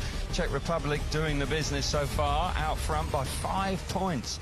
Terrific effort from them. And Great Britain will hope that that first ride against the Czech Republic, where they drop points, won't cost them too much. Slovenia also going nicely after 3 rides on 16. And we've got a track grade going on now, and more water going down. But we see the positions after Czech Republic at the top after 4 heats. Great Britain on 20 after 4 races. Slovenia on 16. Sweden 15. Italy 12. France 11, which is disappointing. Norway back there after 3 races on 9.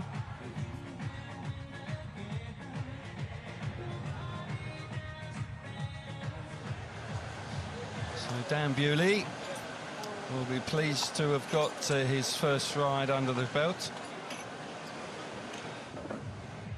So yeah, we can get some more reaction now. And down in the pits we've got Abby, and she's joined by Ty Woofenden. Ty, 7-point haul in that last heat. I'll just let you get sorted with your headphones. Those points were well needed, but let's just talk about your starts in the last 2 heats. Jet propelled. Yeah, they haven't been bad, have they? So what was the change for you in the first heat? I know it was a disadvantage as well. Yeah, the first heat was the first heat. It was just me and Rob both spun off the start and couldn't get any traction on the track. So it is what it is. Little probably a misjudgment of setup for the first heat. But yeah, just pulled my finger out for the last 2. And what has been said in the camp, because, you know, it's been well talked about how transparent it is when any changes is made, but just, OK, you're defending champions, what do you need to do? Yeah, we need to qualify for Saturday and do the job on Saturday. Tonight's just to get through. So, like, Dan's having a go now, and I don't know how many he'll do, but everyone needs to get a ride. And, yeah, as long as we get through today, it doesn't matter if it's first, second or third, we're through, and the real work starts on Saturday. Feel quite calm about everything? You're a laid-back guy, but pressure on, different expectation this year? Yeah, for sure, but it is what it is. We'll either win or we won't, so it's pretty simple. We'll do everything we can to try and win, and we will see. Thank you. So no panic stations there then, Chris, certainly not. And Dan, you wouldn't expect it really, but they did get off to a indifferent start, but it was a shaky start, but they've battled their way very nicely in the last couple of outings. So let's take a look back on the action we've seen so far this evening.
Just a short review of what we've seen so far, and I think everybody is talking about the Czech Republic. We are going to see France here in the next race here, and they are languishing down in 6th place, Chris, and this is a vital race for them. They really do need to pick up maximum score here against the Norway team, because they are one of the fancied teams here, and there's no doubt that they would have been looking for at least Heat 22 to try and get 3rd place. Yeah, 7 points here against Norway, more than capable of that, of course, and would put them on to 18 points and put them right back in the mix. So, as you say, vital that they actually take full advantage in this race. Yeah, if they can, and they will, I'm sure. They're just trying to click together. They haven't quite done that often enough. They've had some race winners, but then they've had their partner out the back. But Norway, you've got to believe that they'll be looking at this as an opportunity to do exactly what Great Britain did in the previous race. Bellego and Berger, accomplished riders. Glenn Moy and Espen Sola, got to believe that they must be thinking that they can get the better of them here in this race. Yeah, you have to go into every race believing that you can win individually as a rider and, of course, get the advantage as a team. Yeah, they've got gates 1 and 3 as well. So we see the lineup: Berger in red, Bellego in blue, Moy in white, and Sola in yellow. So Heat 13 is not too far away. There's track grading going on again now. Not going to be easy to keep this track in tip-top condition throughout the whole week. The track is a touch slick and not easy to overtake. You're going to have to make good starts, and from a Great Britain point of view, it was certainly very encouraging to see Ty Wolfenden making such sharp starts in his last 2 outings. Yeah, and they've got that strength and depth, as I said, with Dan Bewley coming in. You know, they can call on him. It was difficult coming in mid-meeting, but made a decent start, worked the track. You know, you just know you can rely on him. It's great to see. But just going back to Ty's interview, I do like a mid-meeting interview with Ty Wolfenden. It's always simple answers, brutally honest. You know, when it's good, it's good. When it's bad, it's bad. And when asked, can you win? Well, we'll try. Yeah, I think it's a very honest reply, isn't it? They're going to try and do that. This is a stepping stone to the real business on Saturday night, of course, but there's no doubt there is a little bit more pressure on the world champions. There has to be. Just a little bit of last minute of action on there out on track, as riders now are not too far away from entering the arena. So here we see heat number 13 with France up against Norway, and we will see David Bellego go on the inside in the blue helmet colour for France. And then in yellow in gate number 2 will be, and we've got Fredriksson here coming in for Espen Sola, so he will go from gate number 2, Fredriksson. Gate number 3 is Berger for France in red, and on the outside in white is Glenn Moy. So as I say, gates 1 and 3, freshly prepared track. France have really got to try and click this time, because they are in 6th place at this stage, and if they want to try and get in the top 4, they've got to make a move now. Yeah, they can't afford any more last places. Managed to have one in each of their 3 races so far, so they've got to avoid that now. Yeah, absolutely right. Tense times for France. They really have got to try and get themselves working as a pair. Team Speedway, of course, vital that you can do that. Look for your partner. Of course, good starts make a huge difference. And they're both accomplished riders, but they haven't quite clicked together so far. We haven't seen Mate Trezilleux, their number 3 rider. They're sticking with their pair that did so very well last year. Fredriksson, the youngster coming in here, coming in for Sola, so they're giving Lasse Fredriksson every opportunity here this evening. So taking their time, Start Marshall getting a little bit impatient, pulling the riders forward. Big race this for France, must take advantage. Here they come now, riders coming forward, settling down. Heat number 13 there, green lights on. Oh, a bit of movement there, but France have got away really sharpish, and that's exactly what they needed to do. Bellego on the inside, Berger powering around the outside, and we expected to see this, and they're performing really well through the turns 3 and 4 in the opening lap, and France finally getting their act together here, clicking together. Norway back in 3rd and 4th, struggling a little bit there with conditions, but all of a sudden now France settling down, looking much more like it. Yeah, Bellego doing a really good job on the opening lap. He made a great start off the inside, was aware that his teammate Berger had made a decent start as well, just allowing him to get into the corner, and that's always important for the rider on the outside in team riding, but particularly when the track's just had a grade as well. So great first lap from France. Very good indeed. Berger going great guns out in front. The youngster from Norway, got to say, Fredriksson, actually running pretty well in 3rd place, but he's got no answers for France this time. Big 7 points on the cards, and this is what they needed. Going to move on to 18 points and give themselves a chance. And they don't disappoint. They'll be much happier about that now. They've been inconsistent so far this evening, but that time they make no mistake. And Berger and Bellego doing the business, getting the better of Norway, and they move into 3rd place now on 18 points. So the result then for Heat 13 is 7 points for France. Dimitri Berger and David Bellego. Back in 3rd place is Lasse Fredriksson, the youngster coming in there as a change. They just pick up 2 points, but for France that's much more satisfying. Yeah, much more satisfying, and the result they needed against Norway. We'll just take a look at the start again, and it's David Bellego in blue on the inside gate, makes a great start. So does Berger. He's just on his shoulder. I think at that point it's Bellego that knows what's going on. He knows his team partner's there on the outside, allows him to get into the corner, and immediately the race settles down with the 2 French riders out front. And once again, Dimitri Berger just looking quick out front, but managed to be backed up that time by his teammate Bellego for 7 big points. Yep, very useful indeed, and I say that changes their position quite dramatically. So we're up at tapes once again straight away. Heat number 14, France in 3rd place, but Sweden here are out, and they've only raced 3 times. So we're up against Slovenia here. On the inside in red will be Ivicic, and gate number 3 for Slovenia will be Skorja, this time in blue. Gate number 2 in yellow is Oliver Berntsson, and on the outside is Freddie Lindgren in white. Sweden need to do what France just did in the previous race, Chris, here, because once again they found it difficult to really click together. Yeah, that's absolutely right, and Sweden do need to take the pressure off themselves a little bit, sticking with the same format with Fredrik Lindgren taking the outside gate, giving the inside to Oliver Berntsson. Hard for Freddie Lindgren, isn't it? You know, he's really under pressure. Taking it. Yeah, absolutely. It must be Morgan Anderson must have chatted to the boys and sort of stuck with a particular plan, but they'll be keeping their fingers crossed, because Ivicic is no slouch. He certainly is a spoiler on the inside. He's a determined character, and he's already raring to go on the tapes. Oliver Berntsson just coming forward now, and the experienced Freddie Lindgren just taking his time. Just coming into gate number 4 now. So heat number 14. Big race for Sweden. They need a big point haul, and we're away. Got to say the Swedes have made a super start. Berntsson there off gate number 2. Freddie Lindgren having no problems at all, and Sweden have actually got a serious advantage before they complete the first lap. Looking good here. Ivicic this time just missing out, couldn't make the start that he made earlier on, but Freddie Lindgren, that's much more like it from him. Super first corner. Super first corner, and they just bolted away from the start. And Matic Ivovic has been good tonight. He's only dropped 1 point before this race, but he's got absolutely no answer for the speed of the Swedes in this one. No, he has not, and Sweden needed a big point haul with inconsistency in the previous races, but Freddie Lindgren, who failed to score last time, is coming up trumps this time. Out of gate number 4, had all the pressure, but made light work of it. Riding nicely now. The bike set up much more like it, clearly getting more drive and more grip away from the tapes. Sweden into the last corner, a vital 7 points, and they clinched that nicely with Ivicic back in 3rd place, just 2 points for Slovenia that time. That was crucial for Sweden.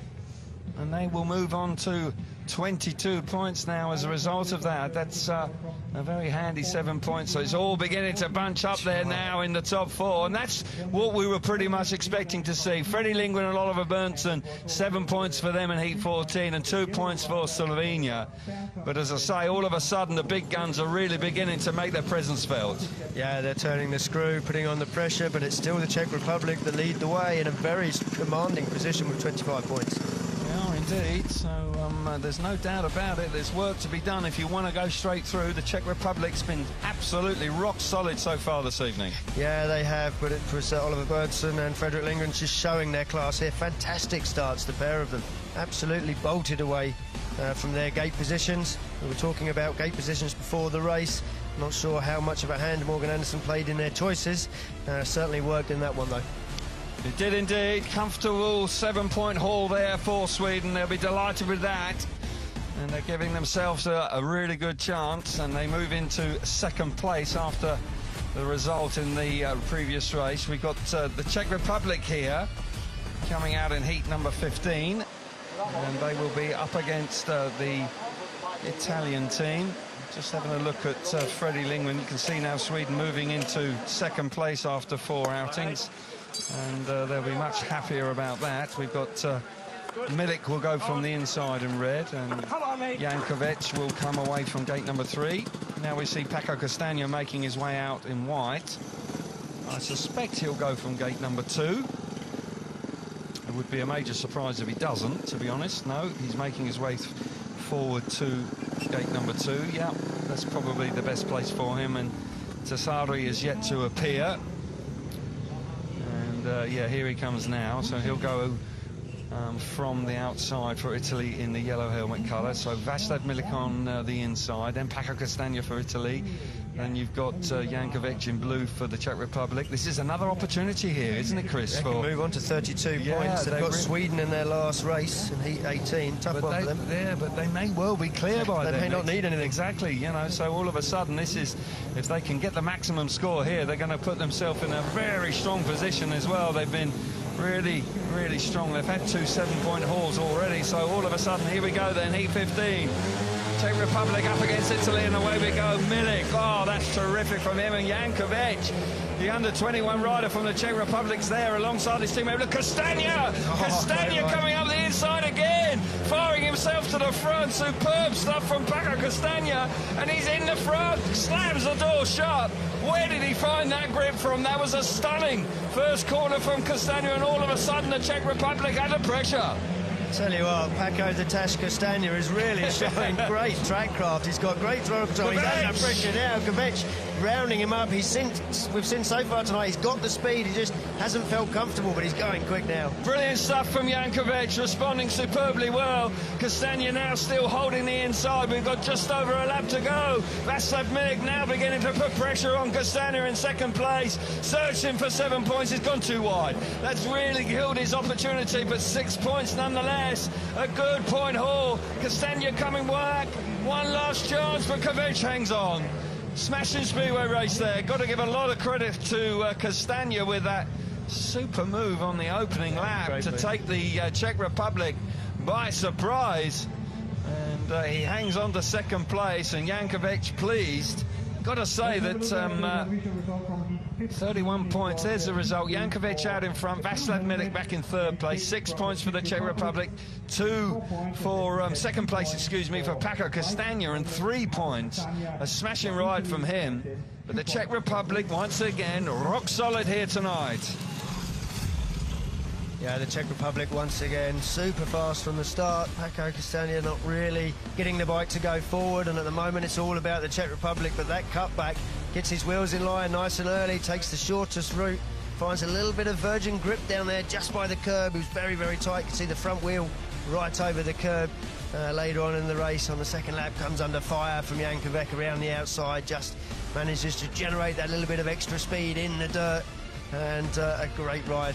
Once again for the Czech Republic, 31 points, solid from them.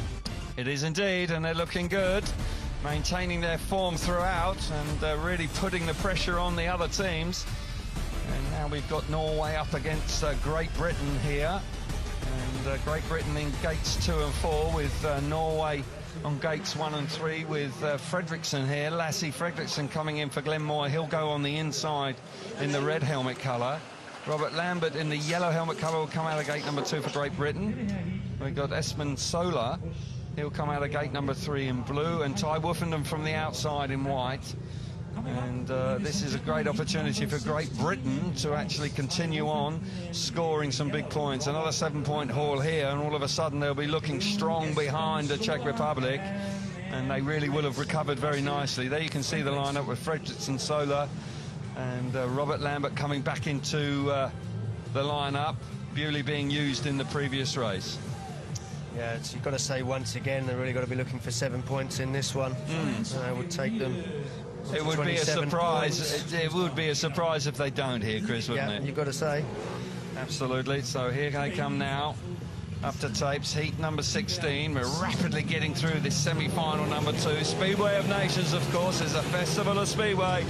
4 consecutive nights of racing here in the Vojens Speedway Centre. Oh, Lambert's touched the tapes. There was movement from Fredriksson on the inside, but Lambert is the one that touched the tapes, and unfortunately he will be the one to be excluded, and that is a big, big blow for Great Britain. That's huge, that's huge. Ty Woofenden now under pressure to make another one of his starts and but grab they can't 4 get a points, heat advantage. But they can't get the heat advantage. So penal when that happens. Putting themselves under so much pressure here. Wow, all of a sudden a heat that you would put your house on, that they would pick up all the points, and there we see it. Movement on the inside from Fredriksson, no question about that. Yeah. But it was Robert Lambert that then got pulled in as a consequence, and unfortunately for him, he will be excluded.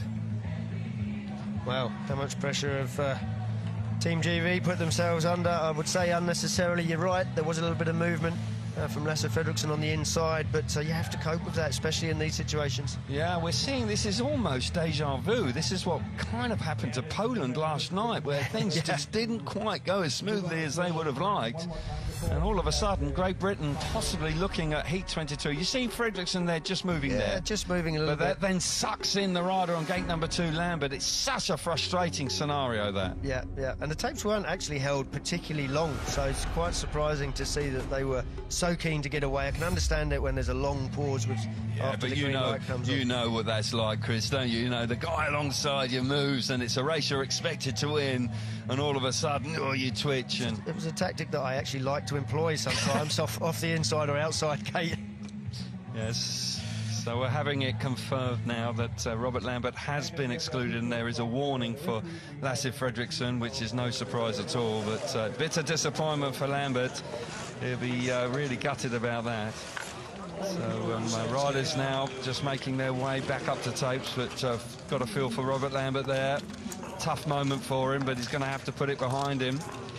And as I say, they're going to have to rely on Ty Woofenden now on his own to try and win the race.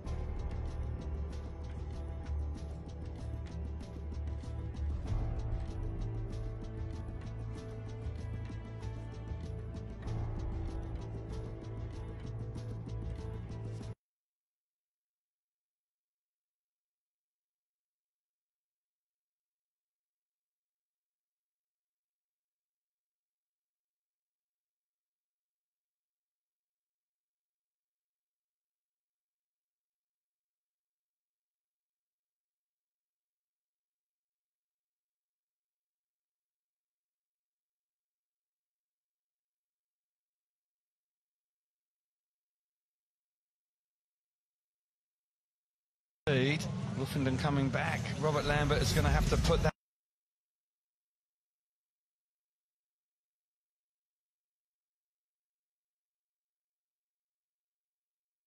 Chasing Ty Woofenden, and Ty well comfortably out front, but he will be disappointed with just 4 points in that race. He will indeed, but we're up at tapes there. We can see the result on screen. 5 points for Norway, 4 for Great Britain. Heat 17 then, we've got France up against Slovenia here with Dimitri Berger going on the inside in red for France. Belego will go out of gate number 3 in blue. Gate number 2 in white is Ivicic, and on the outside we've got Nick Skorja. So keep your eyes on Ivicic. He's a hard charger, but another opportunity here for France. They got it together last time. If they can continue in that vein, then they're going to make their presence felt. They're on 18 points. 7 points here. I tell you what, that would be very handy. There's the lineup on your screen for you. So it's all getting very tense here. All of a sudden, you know, massive points on the line, and if you can hit the front, then all of a sudden you can turn your fortunes around. Big race for both of these sides, tied on 18 points. France, you have to say, in the ascendancy. Good ride last time out. Were indeed. Heat number 17 then. Coming into line. Green light comes on now.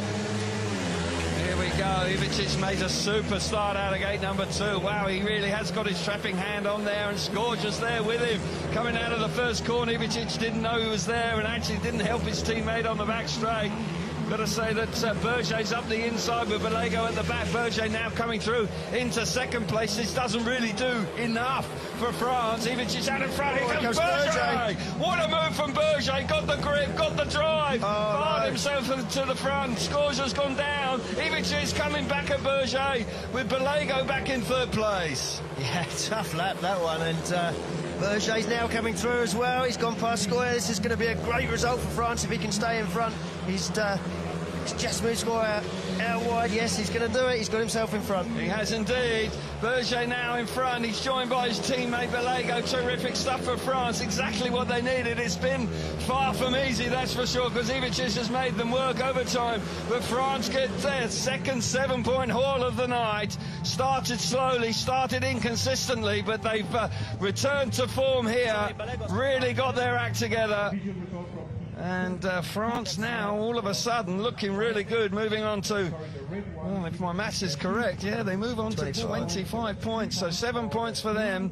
Berger out in front, Belego in second place, Ivicic back in third, with Skorja just actually biting the dust there. But for France, all of a sudden, well, with Great Britain slipping up, they have pounced at the right time. They have put themselves in second place. Great Britain under pressure. Czech Republic sitting pretty on top there. 31 points. Impressive display from them. It is indeed. They've been rock solid throughout the night. And France there, that's a great move by France to come through there with Great Britain with that exclusion. That really was very penal indeed.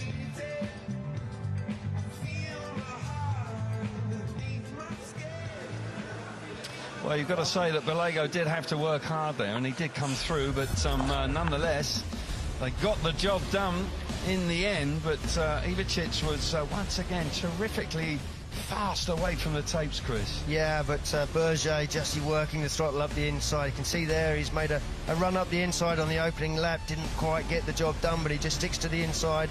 He's got his front wheel right over the curb, gets the bike working, and steams past Ivicic. But at this point, unfortunately, it's Skorja going down behind them. And then, of course, it's David Belego takes chase, saw how his teammate Berger had got past Ivicic and just follows suit. Great ride from the French. Yeah, and a timely ride as well, because they picked up 14 points in the last outings, and the first three rides weren't so good. So we're going to be able to get some more reaction now with Abby. We'll go down there, and she's got Dimitri Berger with her now. Dimitri, for you personally, you've had 3 heat wins, but for France, it was a fairly nervous start, but you've come good in the second half of this meeting. Yeah, you know, it's pretty tough, especially from the start. So, yeah, we try to make, you know, like a right setup for each start, yeah, but, yeah, so far it hasn't been so good. Even the speed, yeah, is not the best, yeah, so yeah, we try hard and try our best to make it through. How have you and your teammate found the consistency as the meeting's gone on? Well, we try to help each other, you know, and yeah, you know, it's pretty tough track.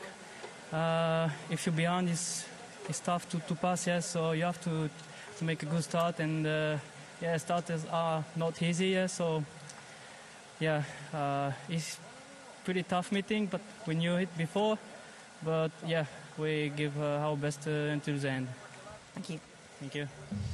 Good to hear from Dimitri Berger, of course a former world long track champion, and France have actually done the job at the right time, because when you look at their last ride up against Italy, they have got themselves in a very strong position with every chance of making the top two at the very worst, but still retaining the top four position. So everything to race for here, and really difficult to predict. We've got a big race coming up in the next race, of course, with the Czech Republic going head-to-head with Sweden, Chris. And Sweden on 22 points, got to say, that they've just got to go for it. They've got to get at least 6 points out of it. It's got to be a heat advantage, as you say, more like 6, I think, than 5. But, yeah, they're under pressure, as are Great Britain. I mean, looking at the standings right now, Czech Republic, France, top of the table, Great Britain, Sweden.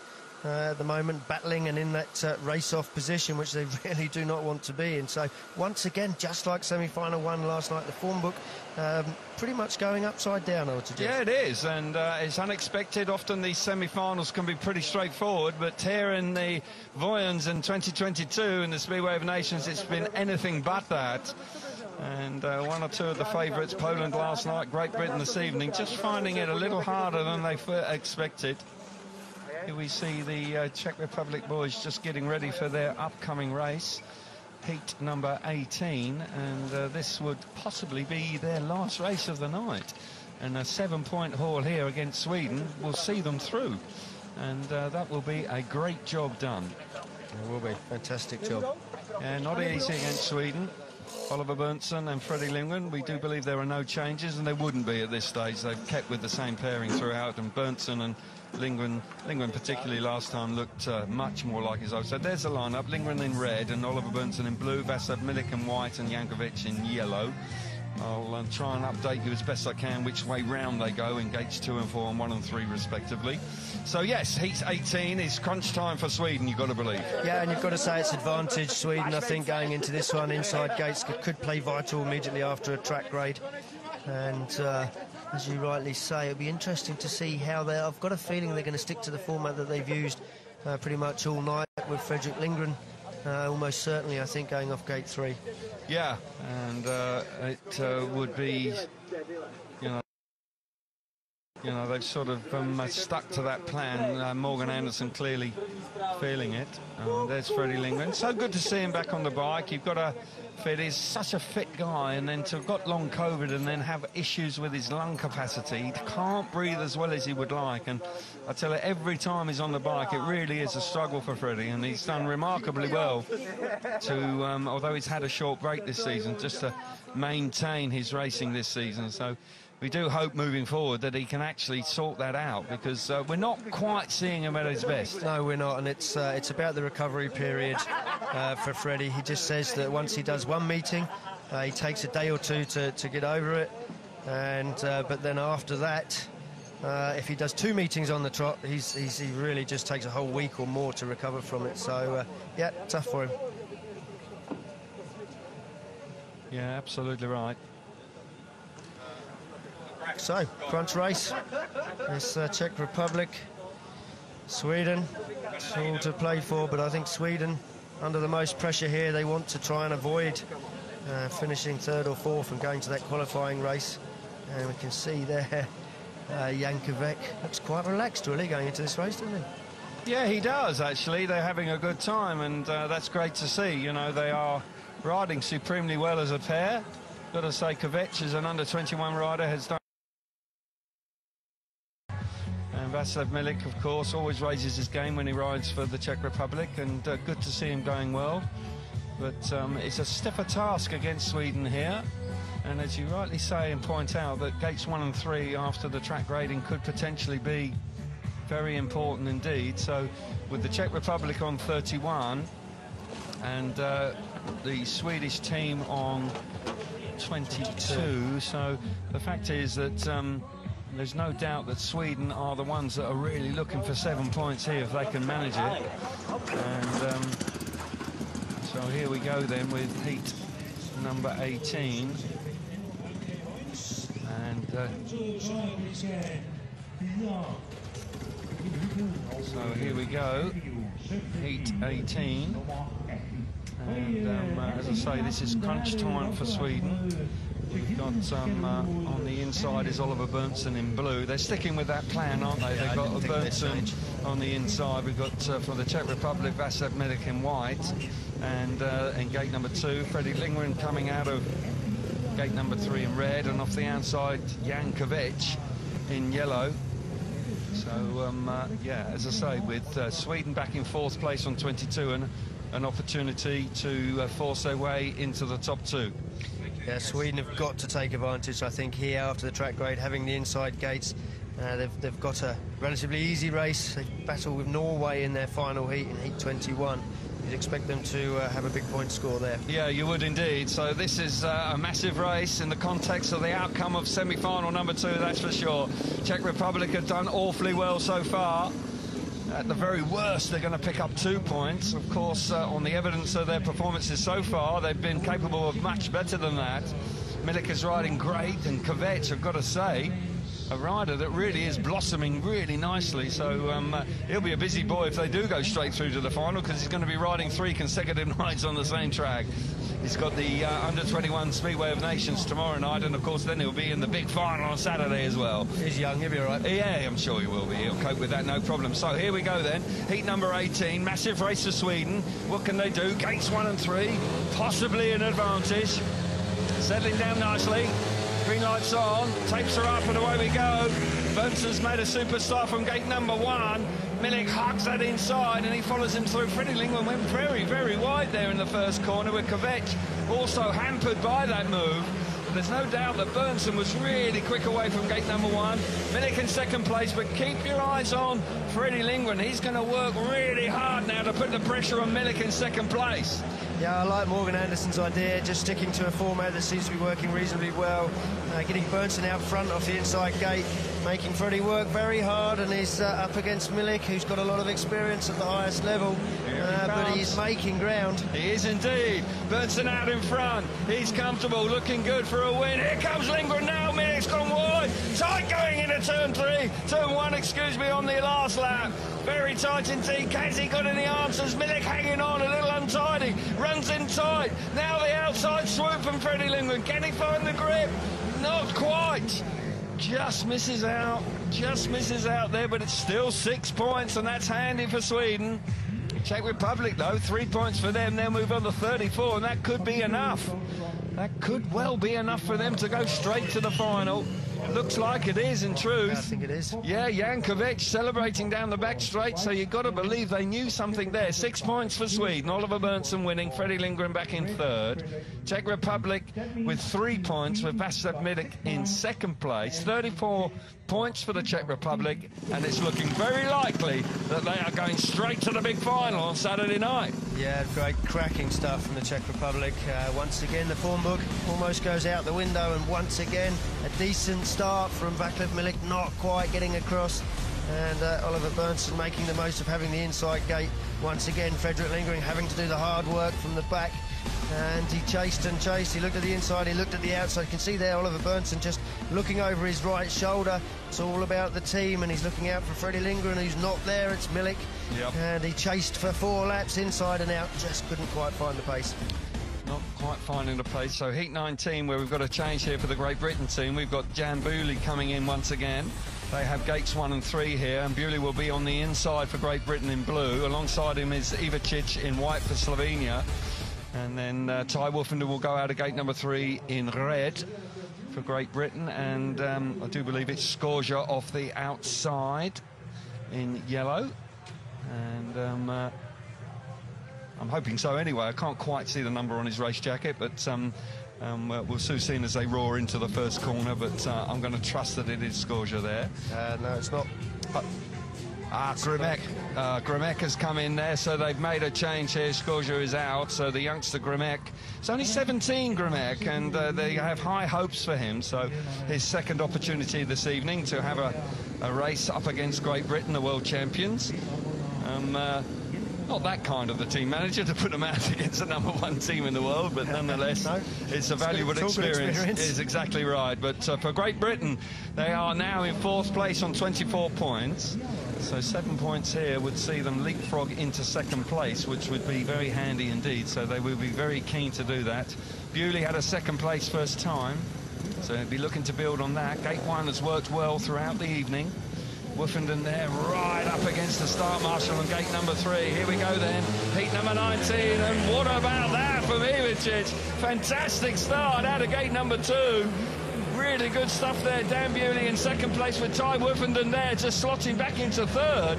But Ivičić has not read the script, has he? No, he was superb away from the tapes. His reactions are first class. He makes the bike jump off the start. The clutch looks really strong because it just leaps from the start line.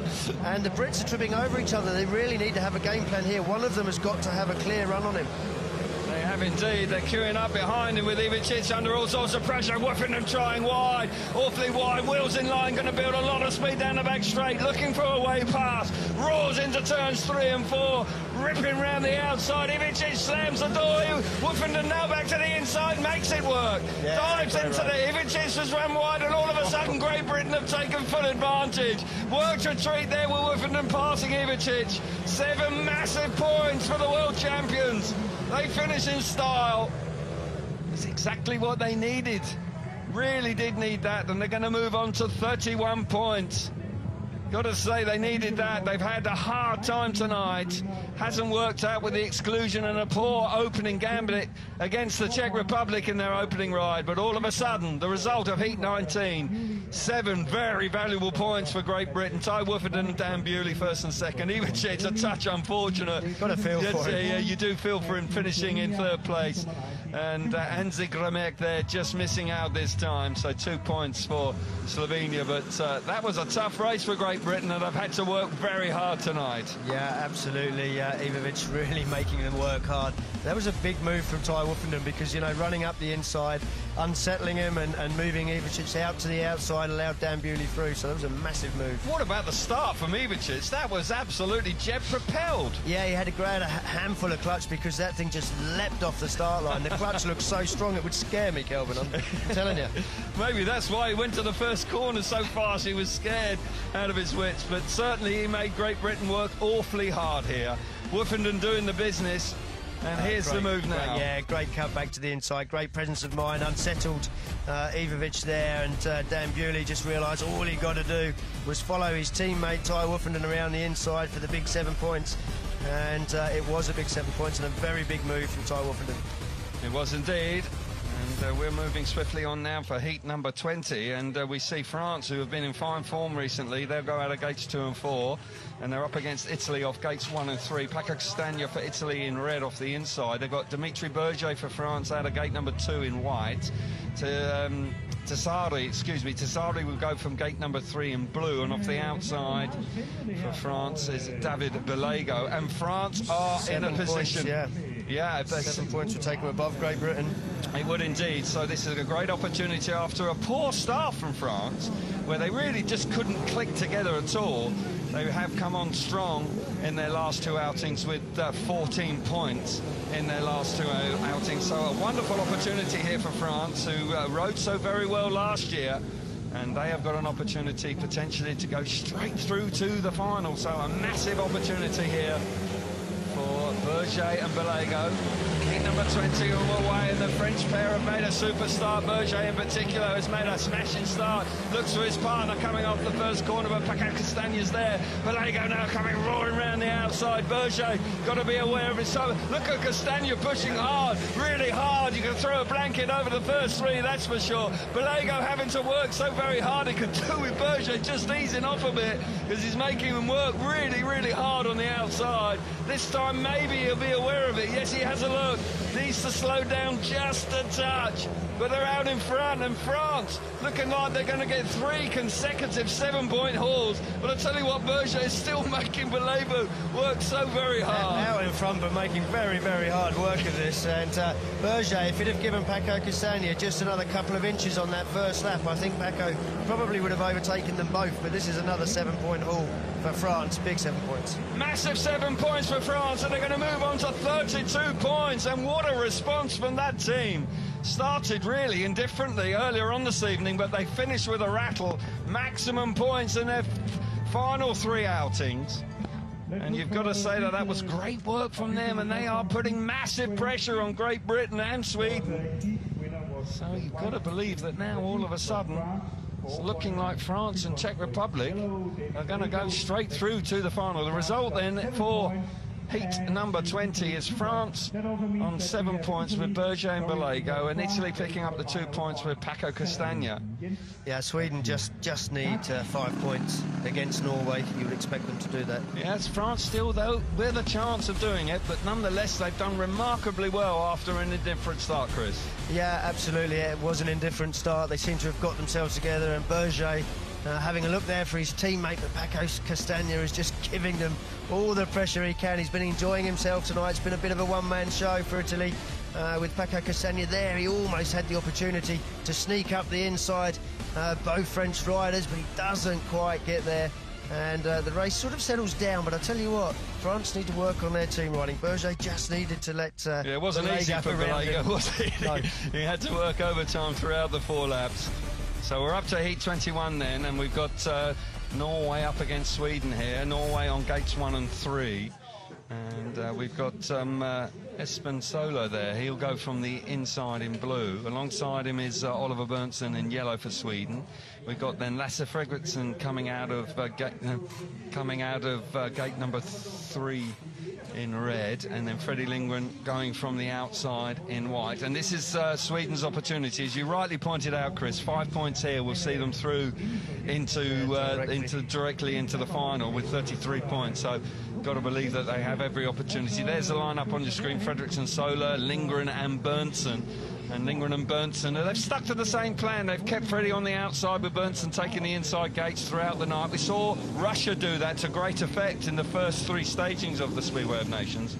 They won 3 years on the spin. So heat 21, a big race for Sweden here, no doubt about it.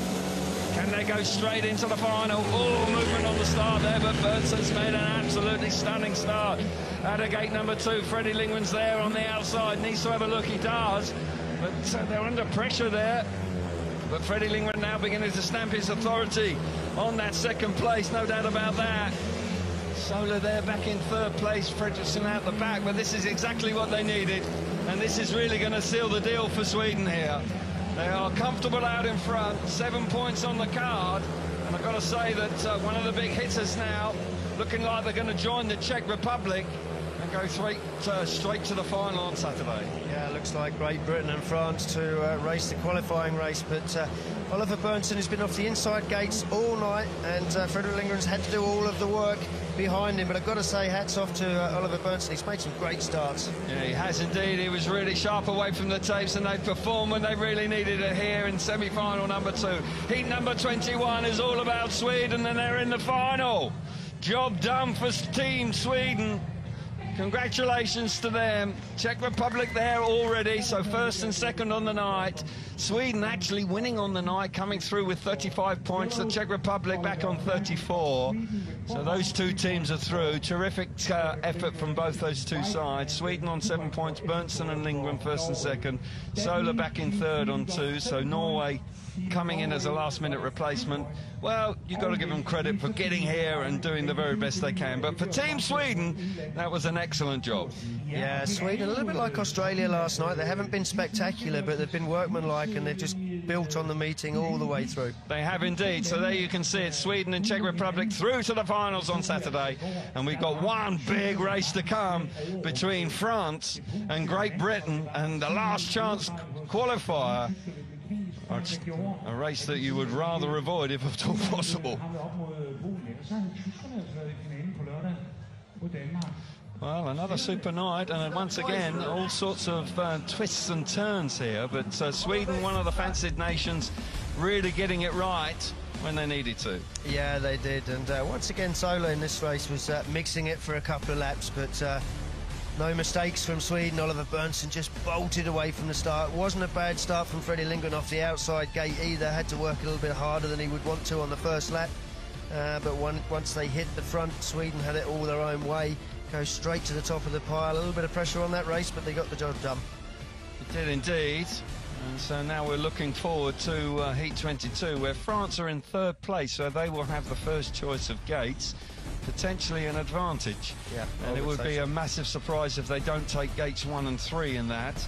Great Britain, who have made hard work of it with an exclusion, a poor first outing, and all of a sudden they find themselves in 4th place. So work to be done there, and it's very much like Poland, but Poland did get the first gate pick. They had the gate pick, yeah. Last night. So France, you would say, in a good position here to make Great Britain work awfully hard, and it would be a massive shock if the world champions were to miss out this evening. And look at their last 3 races from France, 7, 7, 7. And they're confident. Yeah, rock solid from France. Doing a good job. Yeah, and they really were all over the place. They were winning races and last in races in the first 3 outings, but really did get their act together in their final 3. But this is not a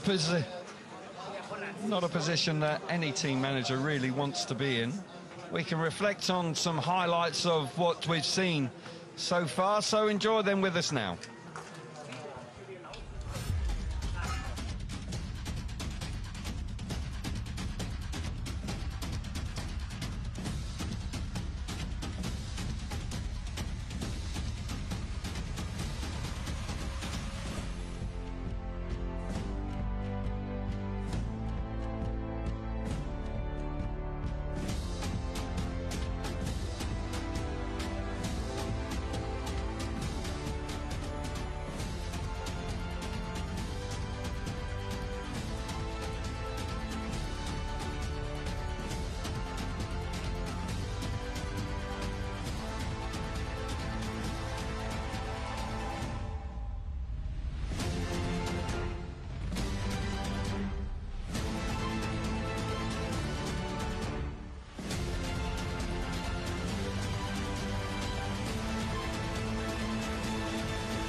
So once again, semi-final number 2, just like last night, has really entertained us royally. And we have been gripped with it, there's no doubt about that. We're nearly at the halfway point in this year's Speedway of Nations. And we are waiting now for the gate choices with Phil Morris down in the pits for this all-important Heat 22 to determine the 3rd qualifier on the night, and then we will have the 7 teams all done and dusted for Saturday night's World Championship. Can you see the gate choices going any differently from France taking 1 and 3? No, I can't. I think I would be massively surprised if they took 2 and 4 here. I think that 1 and 3 have proved to be an advantage. I'd be very surprised indeed. I expect Berger to be off the inside and Balago off gate number 3. Yeah, I would agree with that. But let's move down to the pits now, where Phil Morris is ready for us now.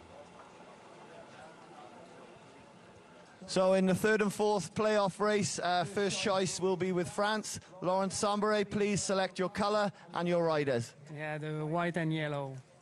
Which way? White and yellow.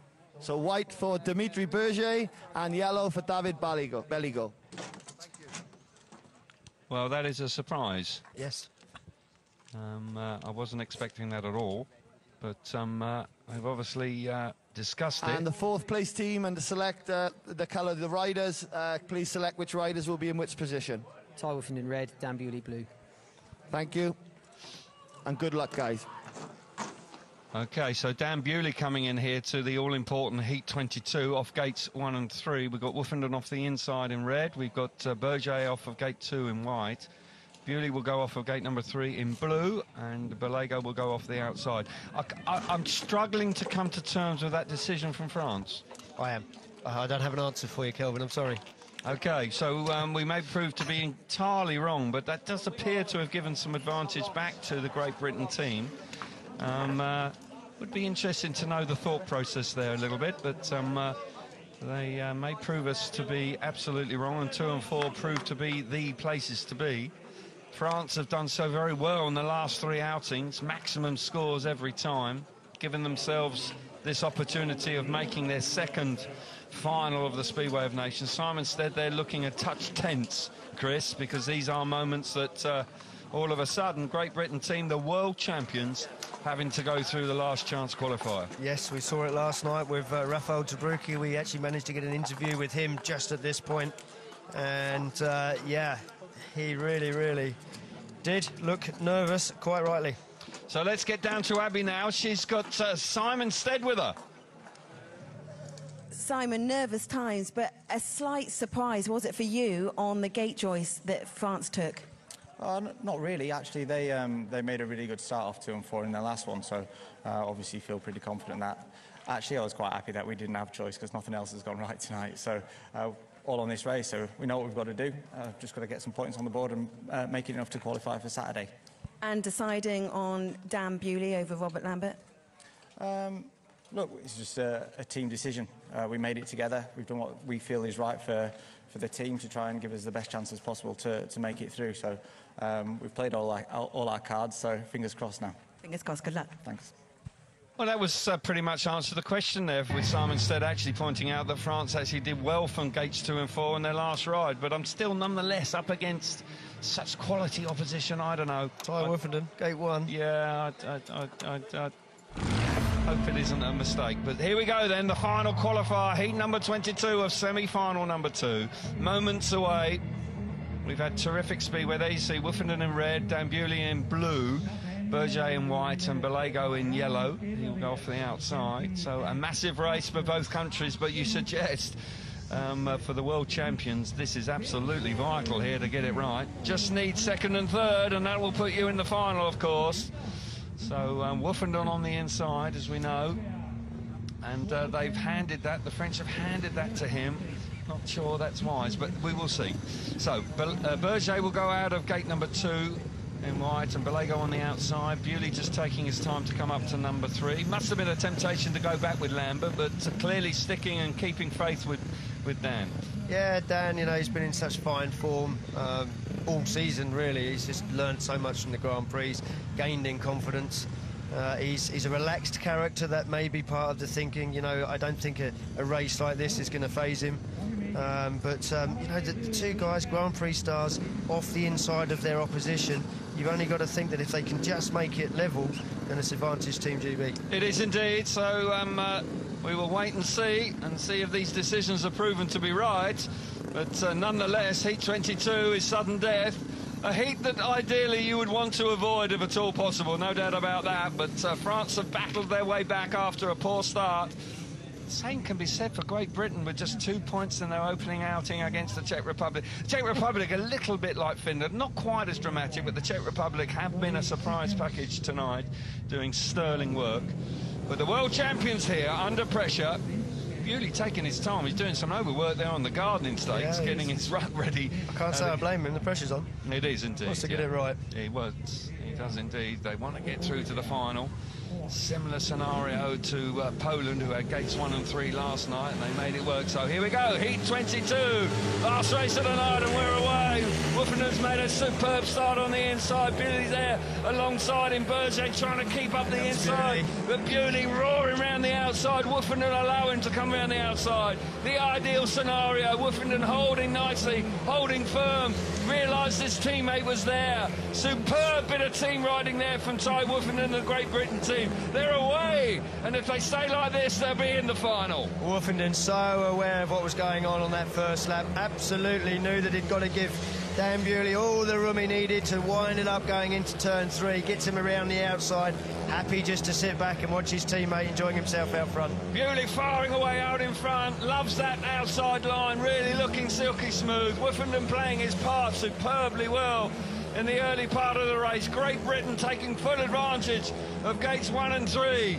in heat 22. One last turn to go. Roaring towards the line, and they're in the final. They join the Czech Republic and Sweden. Now we know the lineup for the grand final on Saturday night. It's been tense times, it's been nervous. Simon said it in his interview.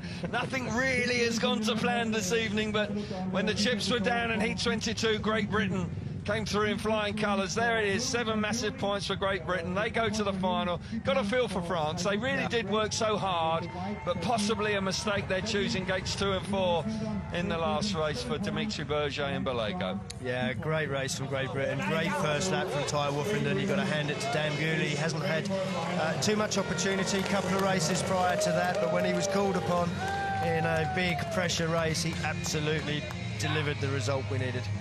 He did indeed. So they got it right when they really needed to. So a touch of relief there now once again for the Great Britain team. Almost exactly the same scenario as last night as Poland, when they didn't really get their act together and had to do it the hard way. We spoke about it actually before the meeting, Calvin. I said to you, I'd love to see Team Great Britain just cruise through this, and you said maybe that's not the way to do it. Maybe you need to be in the heat of it. Maybe you need to be in the battle.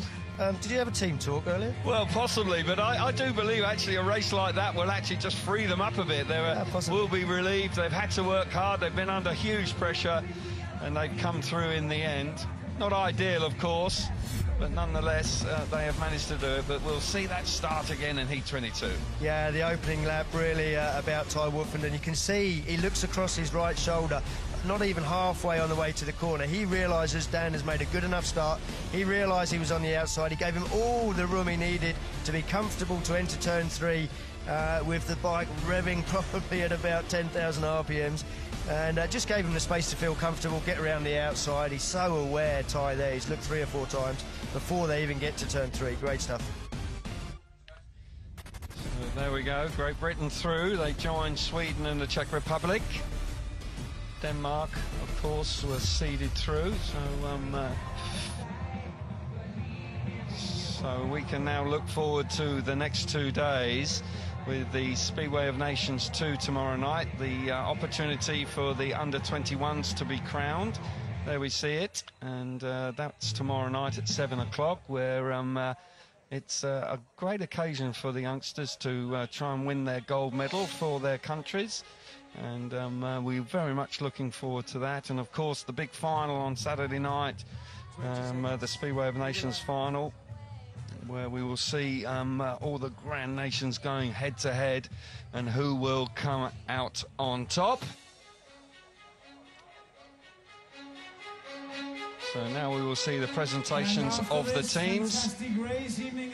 So, Great Britain coming forward now in 3rd place. As I said before, it was a tough night of work for Great Britain, but they came through in Heat 22. It'll be interesting now, having had tonight, to see who comes out as opening batsman on Saturday night. Yeah, that's something they'll be discussing tomorrow, I'm sure. But Ty Woofenden, Robert Lambert and Dan Bewley, with their team management team of Oliver Allen and Simon Stead, will be relieved. There's no doubt about that. Oh, yes. They can relax a bit now, because it was tense times just about 5 minutes ago. That's for sure. Also ready for Saturday's final, the team from so now we see the Czech Republic coming forward. Zdeněk Snyderwind, the team manager. Václav Milik. And, solid display from them, both riders, Milik and Kvek, scoring solidly right through.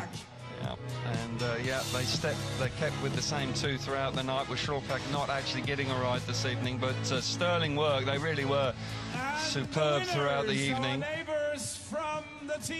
So now the winners on the evening is Team Sweden. They really did do a good job. They stuck to a plan. They kept with just 2 riders, Berntsen and Freddie Lingman. They resisted the temptation to use Victor Pavela. But a great result for them. Never goes down well when the Swedes stand on the top step in Denmark. Looking forward to Saturday with that one. Exactly right.